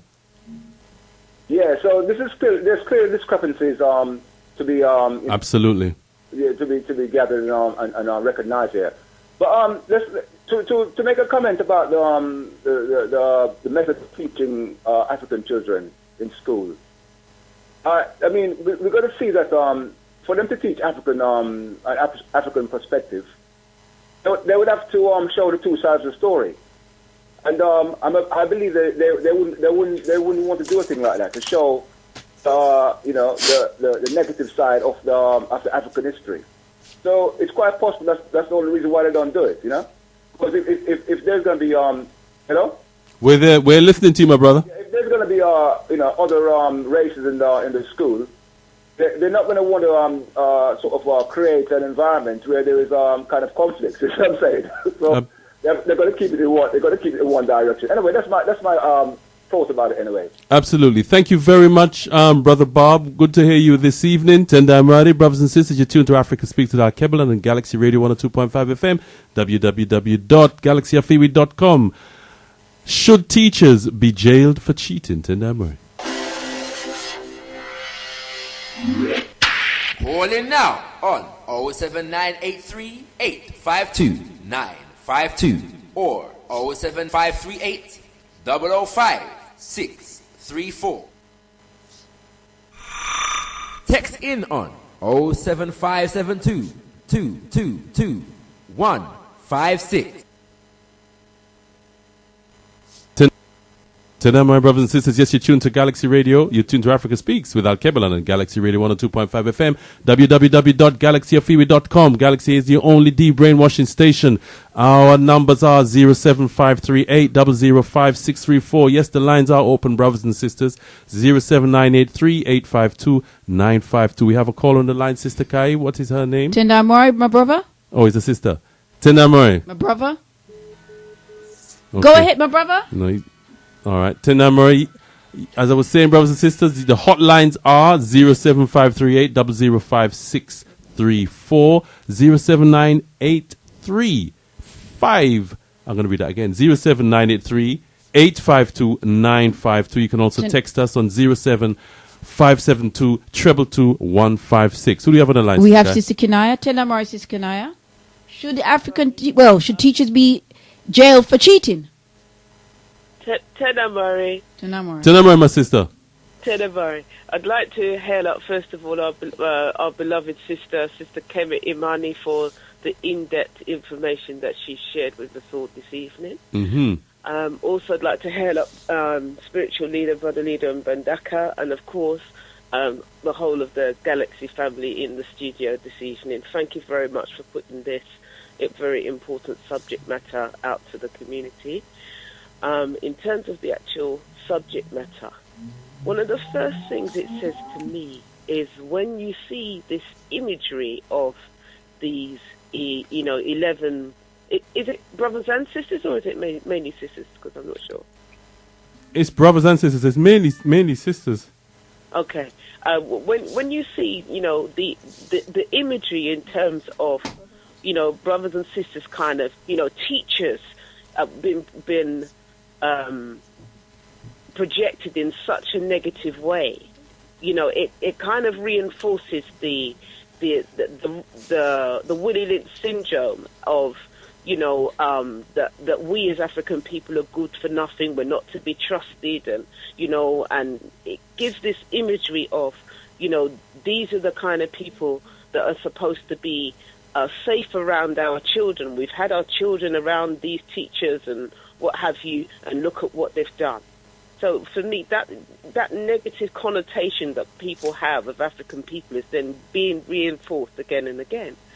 And to me, you've got the potential loss of 11 African teachers in a school. And my concern is, who is it that's going to be there now to teach these children? Who is it that's going to be there to help to reinforce their culture, their history, and all those things that are extremely important? And how demoralizing is that going to be for those children? You've got children that would have, formed a bond with these teachers, and all of a sudden that's going to be ripped away from them. So it just makes me think of how demoralizing it is. And the fact that they're not even being supposedly convicted of cheating or falsifying test results, and instead it, being charged with racketeering and conviction. Yeah, some kangaroo court business, basically. I don't even think. I'm thinking to myself, how can you even begin to even compare the two? But the fact that they're using this RICO law, it almost gives them the scope to be able to do what they want with African people yet again. Mm-hmm. And it just makes me think, how many times has this RICO law been used against African people? I think this was a precedent that they've used this particular RICO law for. Tenamari. Okay. Give thanks, my sister. Thank you very much for your contribution. You're listening to Africa Speaks with Alkebu-Lan and Galaxy Radio 102.5 FM, www.galaxyfreeway.com, the only de-brainwashing station. Should teachers be jailed for cheating? Was the prosecution strategy excessive or appropriate? Is the trial evidence of the scapegoating of black teachers? Is the USA education system designed for black children not to succeed? Tenamari, Sister Kemet. Tenamari, my sister. Now, is the UK education system any different in this regard, my sister?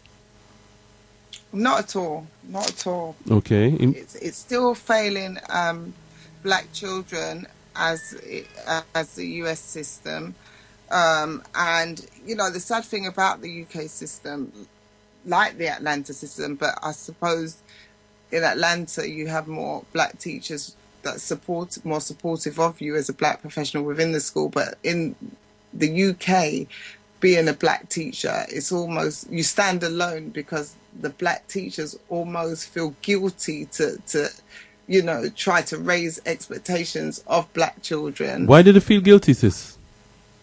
I think because it's a whole institutionalized racism thing. They think if they do that, they're going to be targeted out as if, they're they're solely for black children, even though they're raising the expectations of all the children, the standards of all children, but the fear of being targeted out and so forth. So they're under extreme pressure by the sound of it in their jobs. Yeah, most definitely. Okay, so you were going back to the comparison with the UK education system, and you were saying that they're very similar.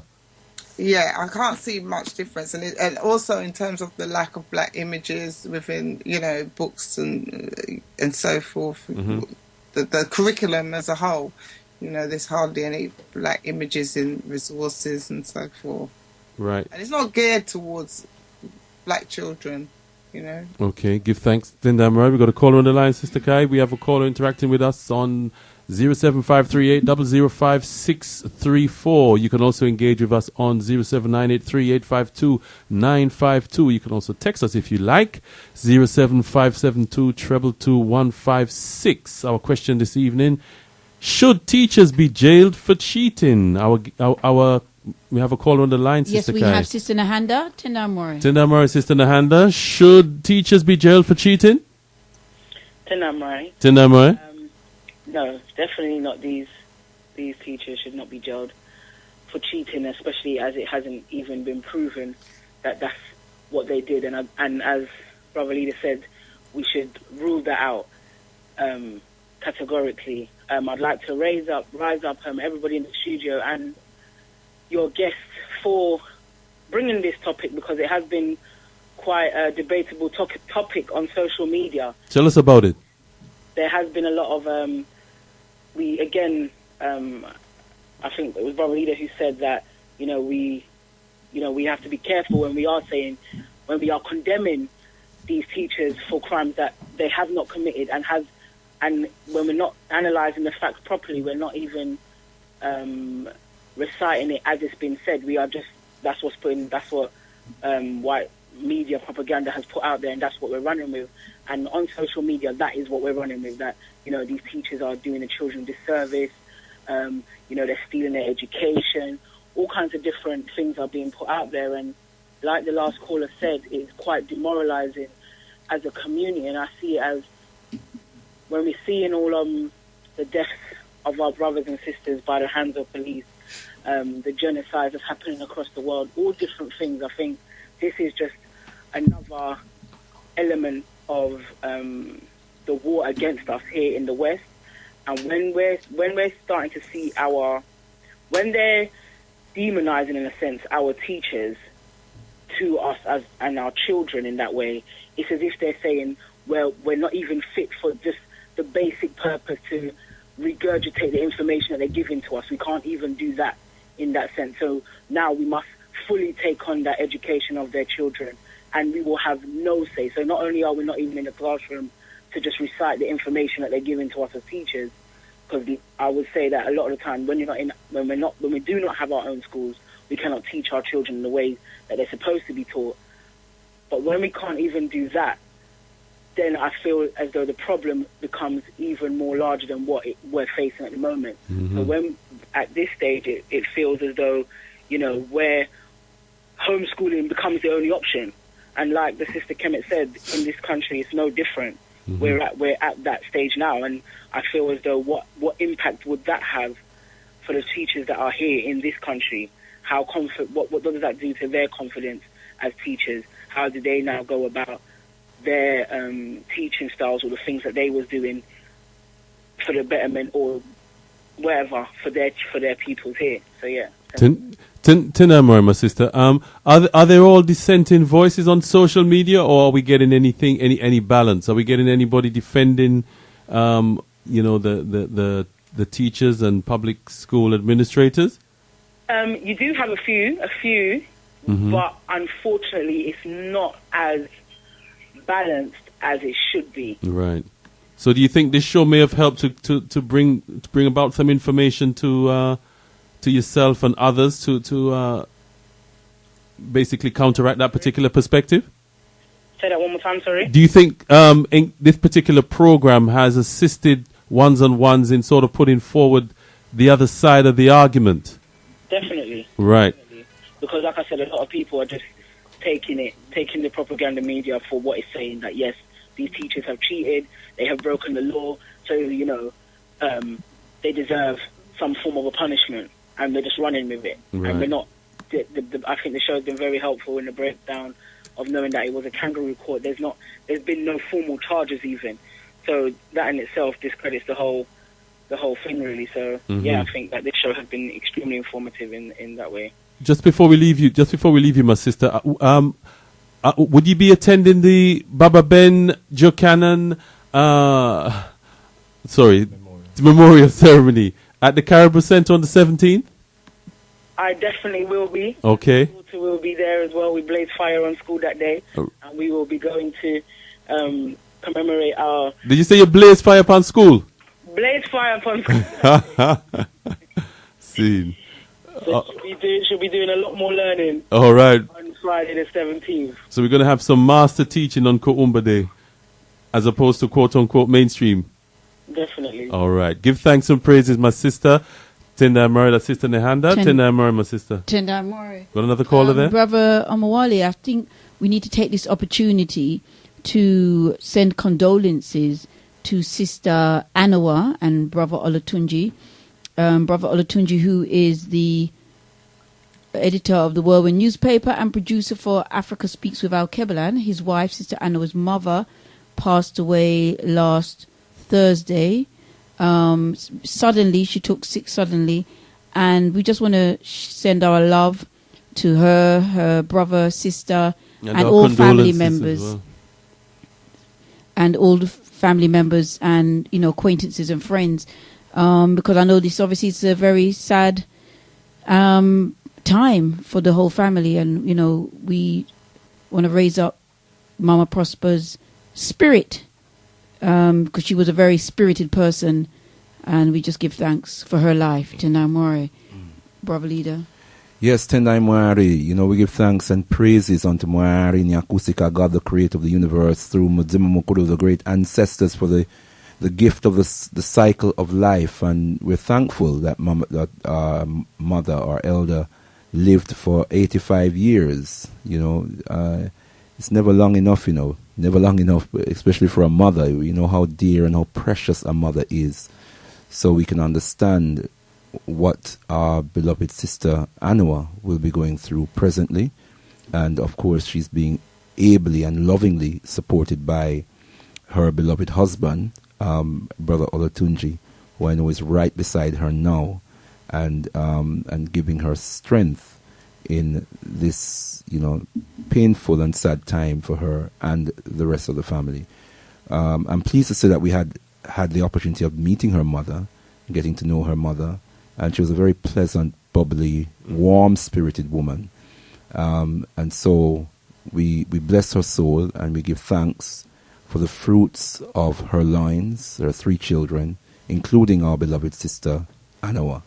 And we say in the wisdom words of Muzimokuro, our great ancestors, may the soul of our mother rise like Ra on the wings of Ma'at after a favorable judgment in the council of Asar. Ashe. Ashe. Ashe. Amen Ra. It is done. Tendai Mwari.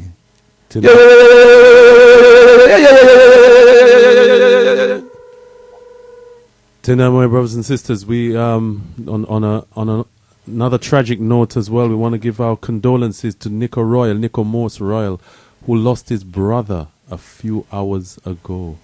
Also, do we have our brother's name? Okay, so brother Nico Royal, we want to send our deepest condolences to you and your family in the loss of your brother. And this is pretty fresh breaking news. Tendai Mwari, do we know the circumstances? No, we don't know what the circumstances are. Well, we certainly send our condolence, our love, our prayers to the entire family. You know, life has its challenges, brothers and sisters, and this is where the strength of our spirit and our spiritual convictions will be tested, and where we have to always, brothers and sisters, come out victorious. And the best way we know how to do that is to pull together and to give each other love and to give each other support. So we don't know what the circumstances of our beloved brother. Yeah, news is just broken. Really. Yeah, Nico Royal, his brother's passing is. But whatever the circumstances, we hope that there is sufficient support for the family. We hope that and pray that the family itself will pull together and will strengthen each other at this very sad time. And to the soul of our brother Nico Royal, the brother of our brother Nico Royal, whose name we don't have presently, we also say in the wisdom words of Muzamokoro, our great ancestors, may his spirit rise like Ra on the wings of Ma'at after a favorable judgment in the council of Asar. Ashe. Ashe. Ashe. Ashe. Asheu. Asheu. Amen Ra. Amen Ra. It is done. Tendai Tendai Mwari. Tendai Mwari. Tendai Mwari, brothers and sisters. You're tuned to Africa Speaks with Alkebu-Lan Galaxy Radio 102.5 FM, www.galaxyfreeway.com, the only de-brainwashing station. And we know the Galaxy family will also be rallying around Brother Nico Royal as well. Tendai Mwari. Right, we have a caller on the line. Who is that? Brother Kwame. Tendai Mwari, Brother Kwame. Greetings, Nawari. Tendai Mwari, Brother Kwame. That's all the way in Nottingham, isn't it, Brother Kwame? That's correct, sir. Welcome to Africa Speaks, my brother. Tendai Mwari, Brother Kwame. Good to hear your voice. Nawari, greetings, brother leader. How you all right? I am richly blessed and giving thanks and praises, and better for hearing your voice, my brother. Bless. Basically, on the back of that. Should teachers be jailed for teaching? Cheating. I'm sorry? Should teachers be jailed for cheating? That's our subject matter this evening, my brother. No, they shouldn't. But what I think this is, and I think it's also part of the wider issue to do with the education of our children, is that we must be mindful, that, we are at war with, we are at war basically with the white elite who govern this world order, and they have declared war on us by any means necessary. Mm-hmm. Particularly when you look at what's happening in America, and I was sort of very mindful of what the contributor has said in terms of the schooling of African children in the United States. Many of the listeners do not understand and appreciate that black children or African children were more educated under segregation than they are under so-called integration, desegregation. Mm-hmm. And because of the fact that we have allowed the control of one of the main components of nation building, Come on, my brother. which is education. Mm-hmm. We have allowed that control to go to our open enemy, has resulted in what we are seeing today, in the education, or rather the miseducation of our children, be it in the United States, be it here, or even be it on the African continent. So what must be done in that regard is that we, and I listened to some of the points that the sister made about, and even Brother Leader saying that, teachers are saying that, or when you teach maths in a way that devalues the African contribution, mathematics, which in turn devalues the African child, and then uplifts the European child, that in itself should sound alarm bells to you that the way how the system is teaching our children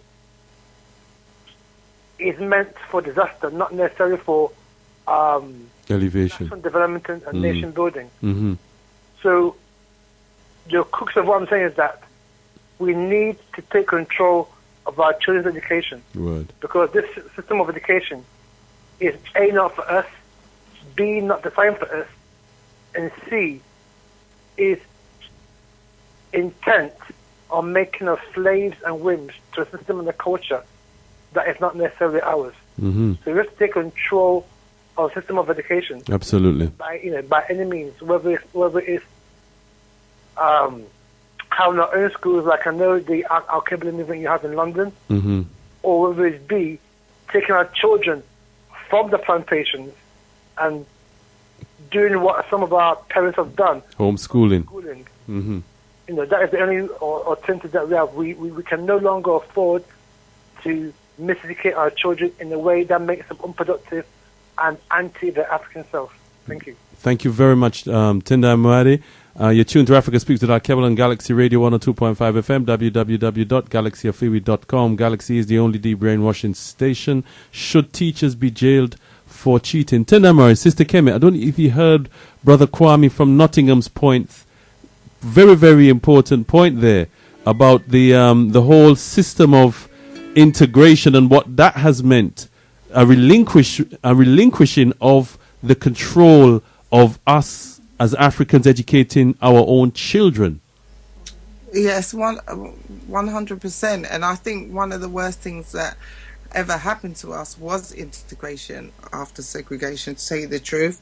And especially in Atlanta, because Atlanta's got a whole street which is called Auburn Avenue, and that was just filled with all the black businesses, multimillionaires, all that kind of stuff during segregation, and even now, even though it's still flourishing, like the 2010 US Census recorded that it was like the fourth majority black city, but it was the highest in terms of first of African American political power, education and culture. That's why it got the term the Black Mecca. And also during segregation, it gave birth to the black schools and universities like Morehouse, Spelman, the Clark University, and the I forgot the theological school, which is out there as well, university, which are all like top black universities, like in the world, more or less, So, and these all came out of segregation, So there's still that, and it's still thriving, but it's that whole thing to now devalue it, because it's also the hub of the largest international airport in the world. So all of that they're trying to take back, and just after the African Americans built Atlanta City, because you remember there was predominantly slaves, but in Georgia, in the outskirts, building up the land. But then after the Emancipation Proclamation, they moved more into the city some years after segregation, and then they built it up, made it into the Black Mecca, and now they want it back because it's so thriving, And you're talking about black billionaires out there, not just millionaires, billionaires. And a lot of the celebrities, what they would call celebrities, like the Ushers and the Whitney Houston live there, and all right, kind of significant ones. So tell me something, my sister. Is there a call? I mean, based on the injustices that are taking place, is there a call for Africans to have their own schools, return to their own schools and come out of the public education system, the state education system? I think there's quite a few black schools out there, but they're Christian-led. But I don't think to African Americans in Atlanta, they don't really see the need, because they're thinking, well, Atlanta's black, and we've got black teachers in black cities, but the curriculum is still white. So hopefully this might be a wake-up call for them. I think so. It's make or break now, or you're going to get all the black teachers just leaving the schools now. Absolutely. Tendai Murray, we got a caller on the line, Sister Kai. Tendai Murray caller, you're live on Africa Speaks with Alkebu-Lan 102.5 FM, www.galaxyafewi.com. Tendai Murray, Brother Ade? Yeah. You okay there, Brother Banda? Tendai Murray, I'm blessed, my brother. How's your good self? Yeah, not too bad. How about you, Omawale? Tendai Murray, Share Lafiani? Yeah, I do well. I do. Yeah, I just wondered the lady that was mentioning about Atlanta, that Usher. No, they don't live there. They come from there. I mean, there's a town on the outskirts called Macon, where the like of Otis Redding originated from, Gladys Knight, Randy Crawford. So she's quite right in that aspect. It's predominantly black what so-called African American city. And as regarding whether the teachers, I don't think they should be prosecuted. Brother Mwale. I mean, this just goes to show you what's been going on in the deep south of America. Absolutely. Black Americans. Mm-hmm. You know, so I mean, the level of racism just get worse and worse and worse. And now, another thing I would like to highlight that you see, most of these states, the governors, they're very, very, very, very, very influential because they can basically, amend the constitution, which is completely differs from what they got in Washington. Right. Because the state governor, the people wouldn't, as far as I could see in America, the people women had the powers, So, I mean, unfortunately, a lot of our brothers and sisters, when they were taken from West Africa, they were all populated in the Appalachian Mountain, as you mentioned earlier, in Virginia, in the Carolinas, Chicago, Alabama, Missouri, all these places in the deep south, Okay, my brother added, line's a little bit tricky, but we got the gist of what you were saying, and right. Just out of interest, my brother, we are having a memorial ceremony for Baba Yosef Benja Cannon. Are you able to make it to this event? Yeah, well, I see what I'm doing that day, but I would like to come, because it'll be good to see you. Yeah, he sounds like an interesting guy, Yeah, because of course he was our master teacher. Okay, then, all right then. Yeah, well, yeah, I would definitely will come. Yes. All right, I look forward to seeing you, brother Ade. Yes, he's more than an interesting guy. He was the father of our African world community, my brother. High priest of the mystery system. He is the person who is responsible for much of what we have learned today about the great legacy of the Nile Valley. And, this is our opportunity now to say thanks to him for all that he has given us and to duly honor him and celebrate his life. So we all should really be there. Tendai Mari. Give thanks, brother Ade Tenamrai. This is Africa Speaks with Alkebu-Lan Galaxy Radio 102.5 FM, www.galaxyafewi.com. Brothers and sisters, we do have an extension. We have a half an hour extension, and we give thanks to the Galaxy management for that. Tenamrai. I just want to remind ones and ones that there is a membership campaign running here at Galaxy. We've been raising it up since a good 18 months now and forward. So you can get involved. It's an expression of interest to this email address. membership@galaxyafewi.com. It's an expression of interest to that email address, membership@galaxyafewi.com.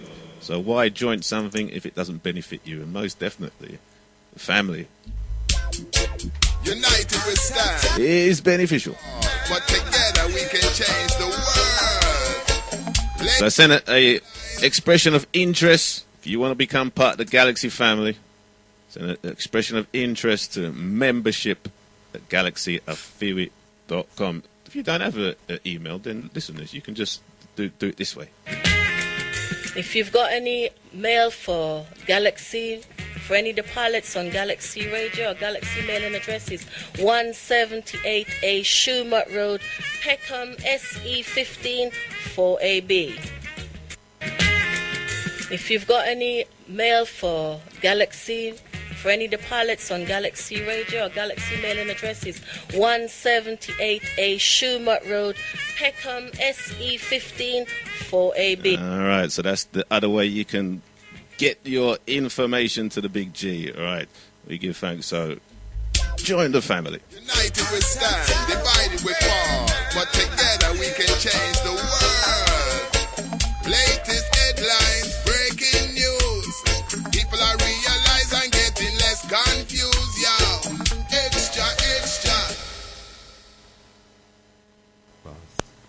102.5 FM, www.galaxyafewi.com.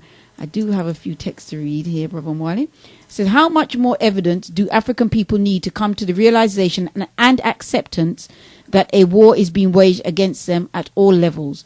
Intelligent and progressive strategies need to be debated, planned, implemented, and executed. And the knee-jerk reaction and rhetoric needs to be parked up. I guess you're talking about things like mass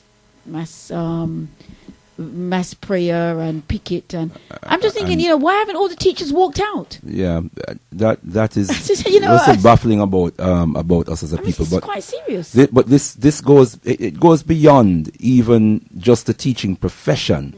We've got to see this as a national problem that is impacting the lives of African communities and African teachers people. Today could be you tomorrow. It could be. I mean, I've equated it in the discussion that we're having this evening with the gunning down of our young men on the streets, our not so young men, as in the case of 50-year-old Walter Scott a week or two ago.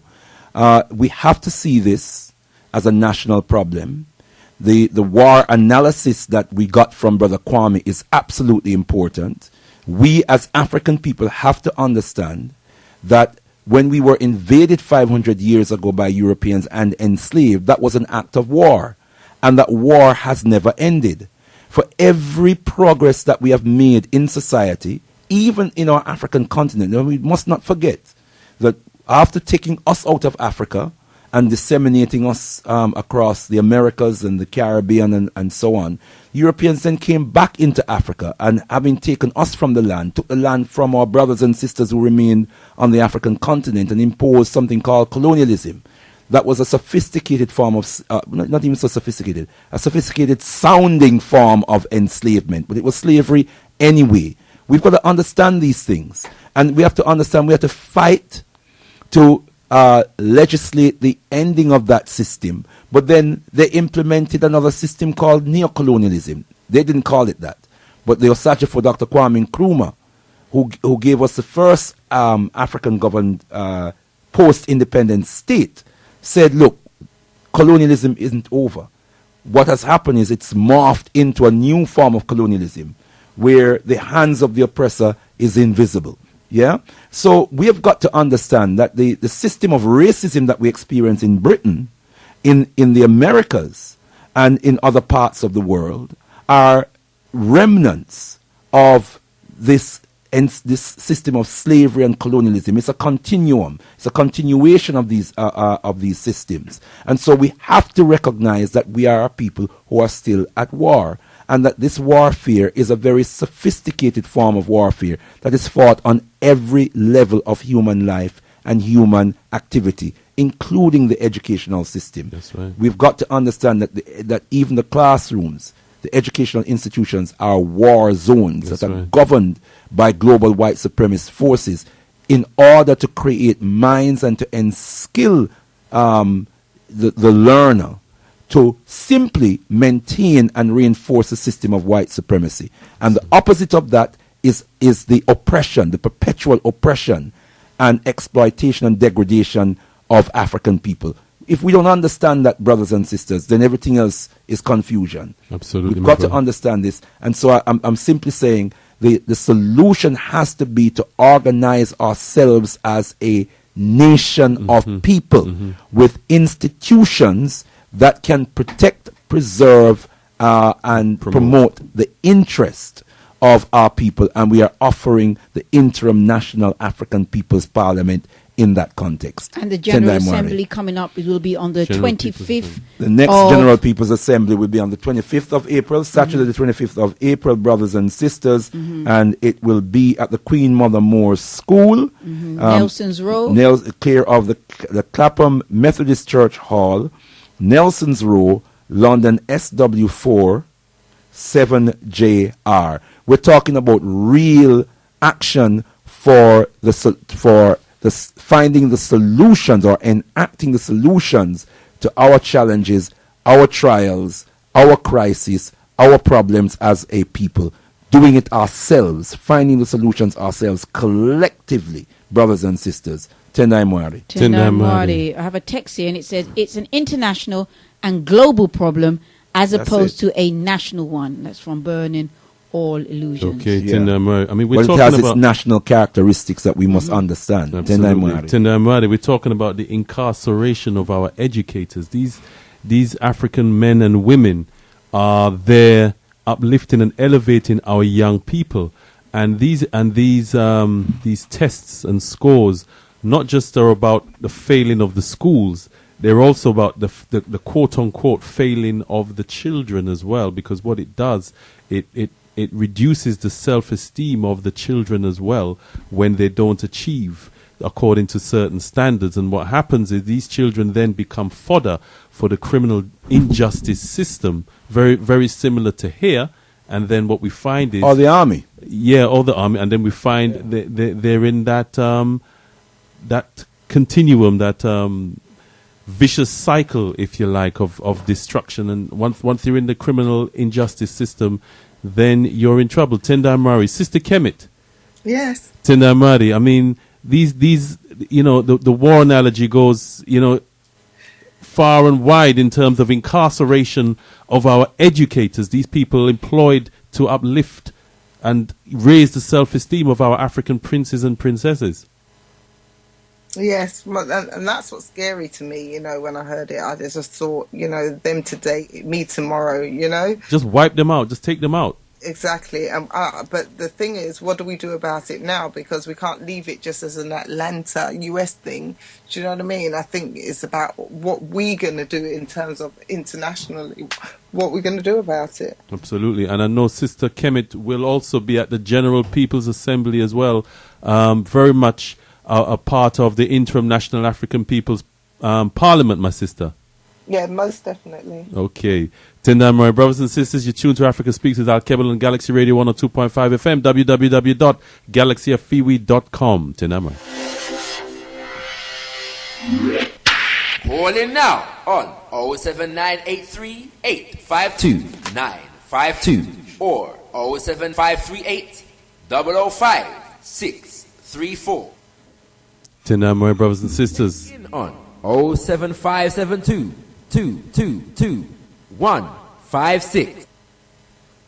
Tendai Mari, brothers and sisters, yes, you tuned to Africa Speaks with Alkebu-Lan Galaxy Radio 102.5 FM, www.galaxyafiwi.com. Should teachers be jailed for cheating, quote unquote? And brothers and sisters, we're talking about the incarceration of our educators, you know, and for possibly under the banner of racketeering for possibly terms of 20 years. We're going to hear the decision but we're going to hear the sentencing decision in the next few days or so. And you know, it's really a tragic that you know, this is just another form of destruction of our community. And as Sister Kemet and Brother Leader Bandaka is saying, you know, what are we going to do about it? Are we going to, you know, we need to come together. This is a national problem. This is a global problem. The global white supremacy is here. The numbers to call in on is 07538 005 634 or 07983 852 952. What about in your own schools? The schools that you send your children to, brothers and sisters? Have you noticed the elements of global white supremacy? Are your children indeed represented in the educational material? Should you not be taking your children out of European institutions and either self-educating them or put them in African-centered schools? Tendai Mari. Tendai Mari. Brother Leader, I was thinking as, you know, the program was going on, that you were involved in the John Loughborough campaign, where the local authority from the inception of the school had a mission to close it down. Mm-hmm. And we know that we fought for a number of years in the latter years before it was finally closed to save the school. And one of the things that the first thing that they did when they did get access to get into the school to change some of the policies or what have you, was to reduce the amount of GCSEs that the children were allowed to take. And this, again, was a 99% African school, and including children and teachers. Tendai Mari, it was even worse than that, you know. They also took out the head teacher. Mm-hmm. The head teacher who Ofsted said was improving the school. Mm-hmm. And they took her out on the pretext that was being advanced by the then, what was she now? I'm just trying to remember what her director of education. Yeah, I think it had a different title, but she was for children and families services, like that, yes. And that was merged with education. So the education and she was in charge of education and social services as director of both cabinets, as I'm call it in local government these days. Now, Tendai Mwari. What was her name again? Sharon Shoesmith. Sharon Shoesmith. And what she did was she actually removed the head teacher who was improving the school, who had, amongst other things, implemented a system of what do they call it? Early GCSE entrance, isn't it? Yeah, early entrance for GCSEs, and had significantly raised standards. The projections for the coming year were very good. In fact, the year that she took the head teacher out, the school was identified as the most improved school in the borough. And that was by borough, which is Haringey. That was by borough statistics itself. Now, this was a Seventh-day Adventist school. However, it was a de facto black school in that 99% of the teachers and pupils were Africans. And it was Africans in the Seventh-day Adventist church who had set up the school precisely because of white supremacy. The racism that our children were experiencing and the underachievement that our children were experiencing in the educational system. And the school went through a couple of years of some difficulties. Standards had dipped, but the head teacher had come in, and she was in the school for about 2.5 years. Well, they didn't have a proper head teacher for a while. Yeah. So in that third year, significant improvements had been made in the school. She had children in year 9 doing early entrances for GCSEs and passing GCSEs, getting good grades. 2-3 GCSEs already secured in year 9 and in year 10. And so the projection for that year that they took her out was quite good, and indeed proved to be very good, to the point that the school was rated the most improved school in Haringey. Yeah, but then the problem was there was no community to fight. There was no, we did our best. Behind the school, you mean? Yes, we did our best, and we managed to keep things in abeyance for a while. We got a few organizations, members of the PASCF, PACM, and other organizations did their best to throw their weight behind the school to try and resist the onslaught that was coming from the local authorities. Moyo Taifa, how could I forget Sister Jerry, who was the chair of the Parents Teachers Association in the school at the time. But it was clearly, and I said this from the outset, it was clearly because the head teacher was turning the school around. A school that they had earmarked for closure. And the pretext that they had intended to use, because they were running down the school, the pretext that they were proposing to use to close the school was that the school was underachieving. So you get a head teacher who came in now with some dignity and who was committed to the African children in the school. She'll be outside the gates getting the children to lessons as well. Absolutely. I mean, after school, she was on the high street with the children on the high street, making sure that they're conducting themselves in a proper manner. Another thing that they didn't like is that they have this kind of policy now where they want to attach police to every school, and she refused to accept that. And she told them clearly that given the nature of the relationship of the police to the African community, she does not think, in Haringey in particular, she didn't think it was in the interest of the children and the parents to have a police officer assigned to the school. And so she rejected it. They didn't like that. So it's all of these things that made them conspire to lie on the woman and say that she didn't have the capacity to head the school, even though the facts and the evidence demonstrated something different. This is why we have to be very careful about the propaganda that we get from the white supremacist media. Because when you hear that propaganda, you would be inclined to believe it. It was all over the media. And because we knew, because our children were in the school, and we knew what was happening behind closed doors, we were able to say no to our people. No, that's nonsense. It doesn't go like that. They're lying to you, the public. So we have to be very, very careful what we hear. And they, when they took her out, they stopped the early entrance GCSE. and said it was a waste of money, right? They just totally stopped it. Children who had signed up for early entrance for the following year, they just stopped it, yeah? And it so happened that after that, the school was declining rapidly.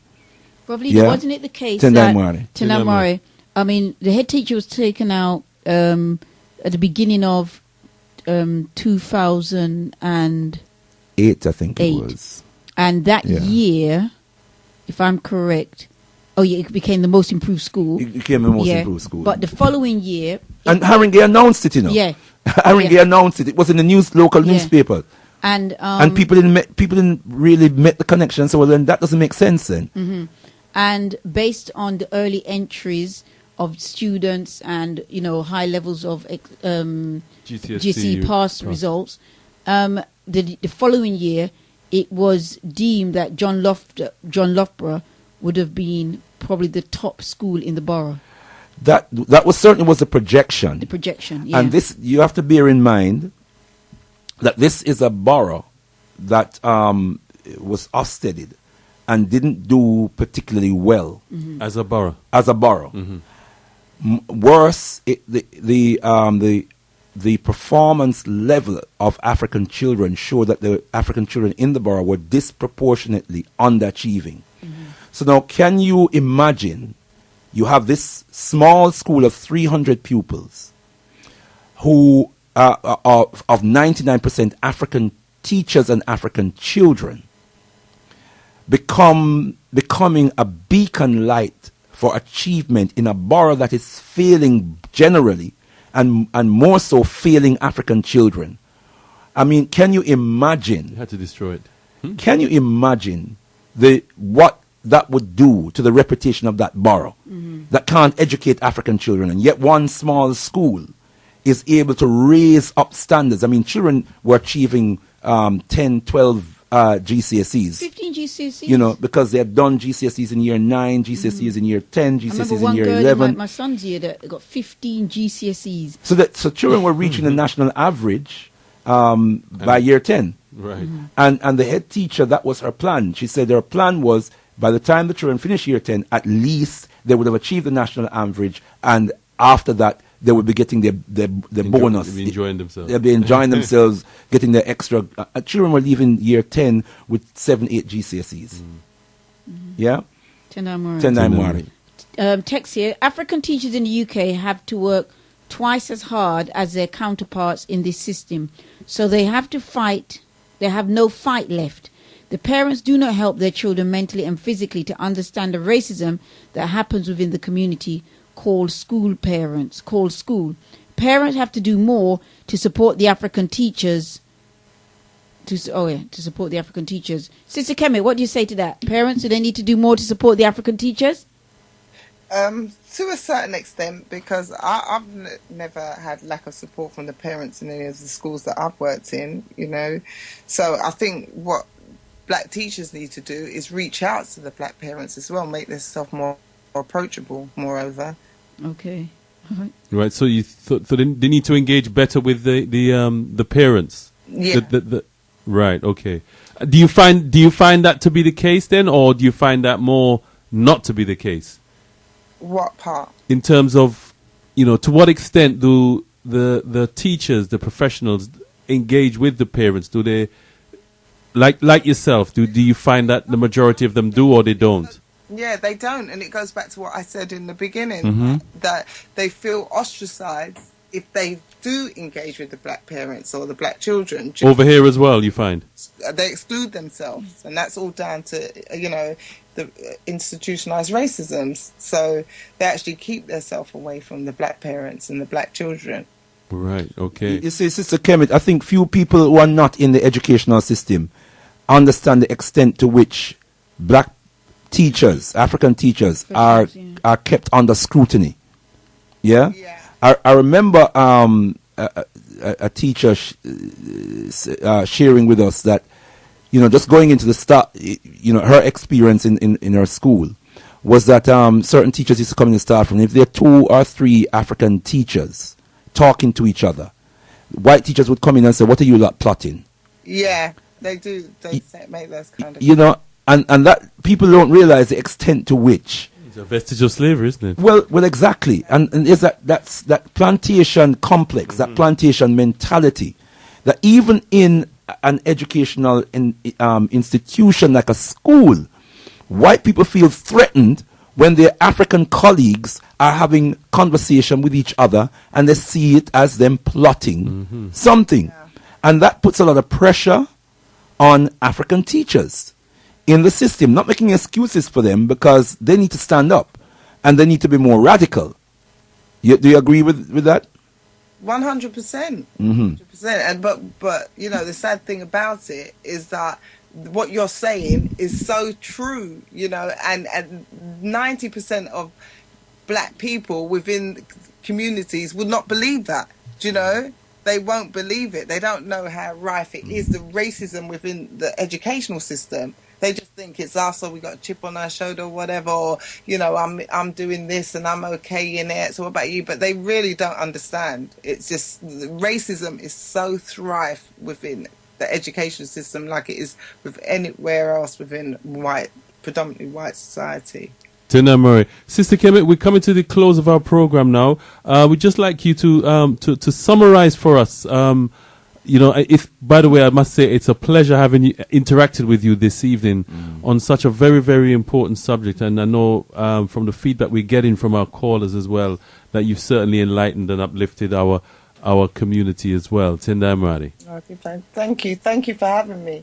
There's nothing much more that I want to say apart from the good work what you guys are doing, especially Brother Leader, because I know for years you've been fighting in the community, not even just as a regular activist, but one for on the educational scene, is trying to reduce exclusions within schools and so forth, and just really just supporting for years. I'm talking about probably about a good 20 years yourself, you know, and it's just, it needs to be commended, because people don't realize that sometimes we get, you know, put down or be less of a person, like we're almost doing nothing, you know, or just seem to be in the limelight, but they really don't know how much input that you've put in, because I would have left teaching, I believe, ages ago if I didn't have the support of you guys, you know, when I was in different schools within, you know, inner cities, and that's for a fact. Oh, bless you, my sister. Tendai Mari, Brother Leader. Give thanks for those words, Sister Kemet. That's very touching and very moving. We have been working together for many, many years, and we have fought some good battles, Sister Kemet. 100%. Even in terms of the Institute of Education, that's the most prestigious teacher university in the whole of England. And then you doing your seminars on racism, institutionalized racism with the educational system, to whitehead teachers and advisors that will come on the course. And vexing them up as well, isn't it? Exactly. It's your fault you brought me in there. But and I'm also thinking about, you know, on the school front, some of the work that we've done on the school front, not naming any schools, but some of the work that we've done on the school front that has been so important. Yes. And linking up with parents and empowering parents, you know. But I also want to commend you, because I've seen you work some magic in the classroom. I mean, we're talking about a sister who built a shrine in our classroom, and a shrine to our ancestors, and which was a central focal point in the classroom, to the extent that white children started to complain that they wanted ancestors as well. I don't know if you remember that, Sister Kim.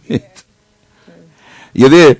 Yes, I do. You know, I mean, that you work some magic in the classroom, some proper African magic in the classroom, and also in addition to that, in addition to being an exemplary teacher, and I'm not saying that because Ofsted said it.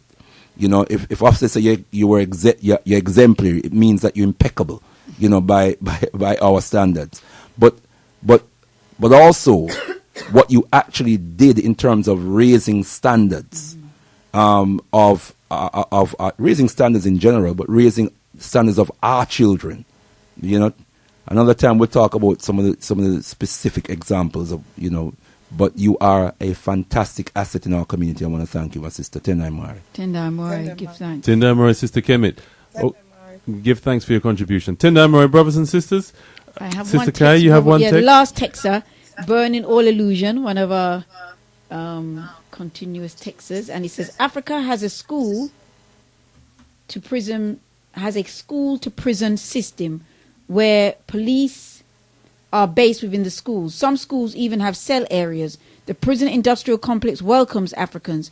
It is a new slavery system where the cost of labor is less than so-called developing countries. It should come as no surprise that these black school teachers are treated in such appalling fashion by this white judge, whose purpose is to continue white extremism by these type of racist extremist statements as to sentencing. Definitely. That's an excellent text word song, by Burning song. All Illusions, Tindamari. Hopefully we'll see Burning All Illusions, so we can burn all illusions and make sure we're there at Baba Yosef Benja Cannon's memorial ceremony, and burn a few more illusions and burn some fire upon Babylon on the 25th, Saturday the 25th of April at the INAP General People's Assembly Recovery and Forward Plan. That's at the Queen Mother More School, which is care of the Clapham Methodist Church, Nelson's Row, London SW4 7JR. Make sure you're there, brothers and sisters. I was going to say, people what time want the doors open? At 4:30 p.m. Tindamore, if you want a little bit more information on regards to the Baba Yosef Benja Cannon's memorial ceremony of national honors, you can go on alkebulan.org. All the W's. ALKEBULAN, alkebulan.org. And if you want more information on the Interim National African People's Parliament General People's Assembly, you can go on to inapp.org.uk.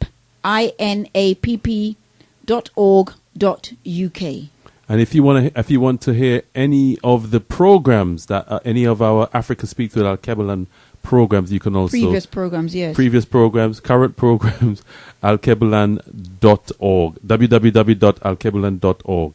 Sister Kai, do you have some announcements for us? I do have some announcements, and the last text of Burning All Illusion said the law in this country allows children from the age of 12 to make their own decisions. By the age of 14, they are able to deny parents access to school records. This is designed to take power away from the parent. Absolutely. You have to be willing to take it all the way through the courts. Right. Yes, indeed. But we need a nation behind these parents. You know, these parents cannot go up against the British nation on their own, the British state on their own, with the whole state machinery. We need to create our own national machinery, our own state machinery, so at least we can back some of these parents and win some victories that would make the state think twice before they implement policies that are clearly designed to disempower our parents and take control of our children and separate our children from their families and their communities. Tindamore. People power. Tindamore. Couple of announcements, brothers and sisters. Please log these dates in your diary as well. The organizers, the Justice for Mark Duggan campaign, the organizers are calling on the community to participate in the up and coming meeting chaired by Brother Stafford Scott, who we interviewed 3 weeks ago on our Africa Speaks. And this will be taking place on Friday, the 24th of April, 7 p.m. till 10 p.m. at the North London Community House, Moorfield Road, Tottenham, N17 6PY. If you'd like more information, contact www.tmg-uk.org. And also, Auntie Jean's Sunday African Cultural Market. Auntie Jean. And this is taking place every third Sunday of the month, 2015, and the time is 1 p.m. to 8 p.m. The venue is the Colossal Tenants and Residents Association, 48 Mortlock Close, London South East 15 2QE, and that's located off Gordon Road and Cossell Walk. Could do with some drive. Free drumming lessons for children, 1:30 to 2:30. So if you want more information, contact Auntie Jean on 079 618 86032. That's 079 618 86032. I feel like some dry fruits now when I think of Auntie Jean. Tendai Mwari. Tendai Mwari, brothers and sisters. This has been Africa Speak. Tendai Mwari. Right. So, Brother Leader, your closing comments this evening. Tendai Mwari. Tendai Mwari, such a deeply important subject matter that we dealt with this evening, a vital, essential subject matter that we dealt with. And I hope brothers and sisters realize that the context in which we are really going to tackle these issues is nation building. We must remember the words of the most eminent prophet and king, His Excellency Marcus Messiah Garvey, who says we must unite, organize, or we will perish. I look forward, brothers and sisters. Let me just again reiterate condolence to our sister Anoa, who lost her mother last Thursday. I want to send again condolence to Brother Nico Most Royal for the loss of his brother. Our prayers and our love are with your family. And brothers and sisters, again, we send our condolence to the family of Brother Walter Scott, all the way in the United States of America, who was gunned down, shot in the back by the state police. We're going to be dealing with it. Yeah, we will deal with that topic sometime soon, brothers and sisters.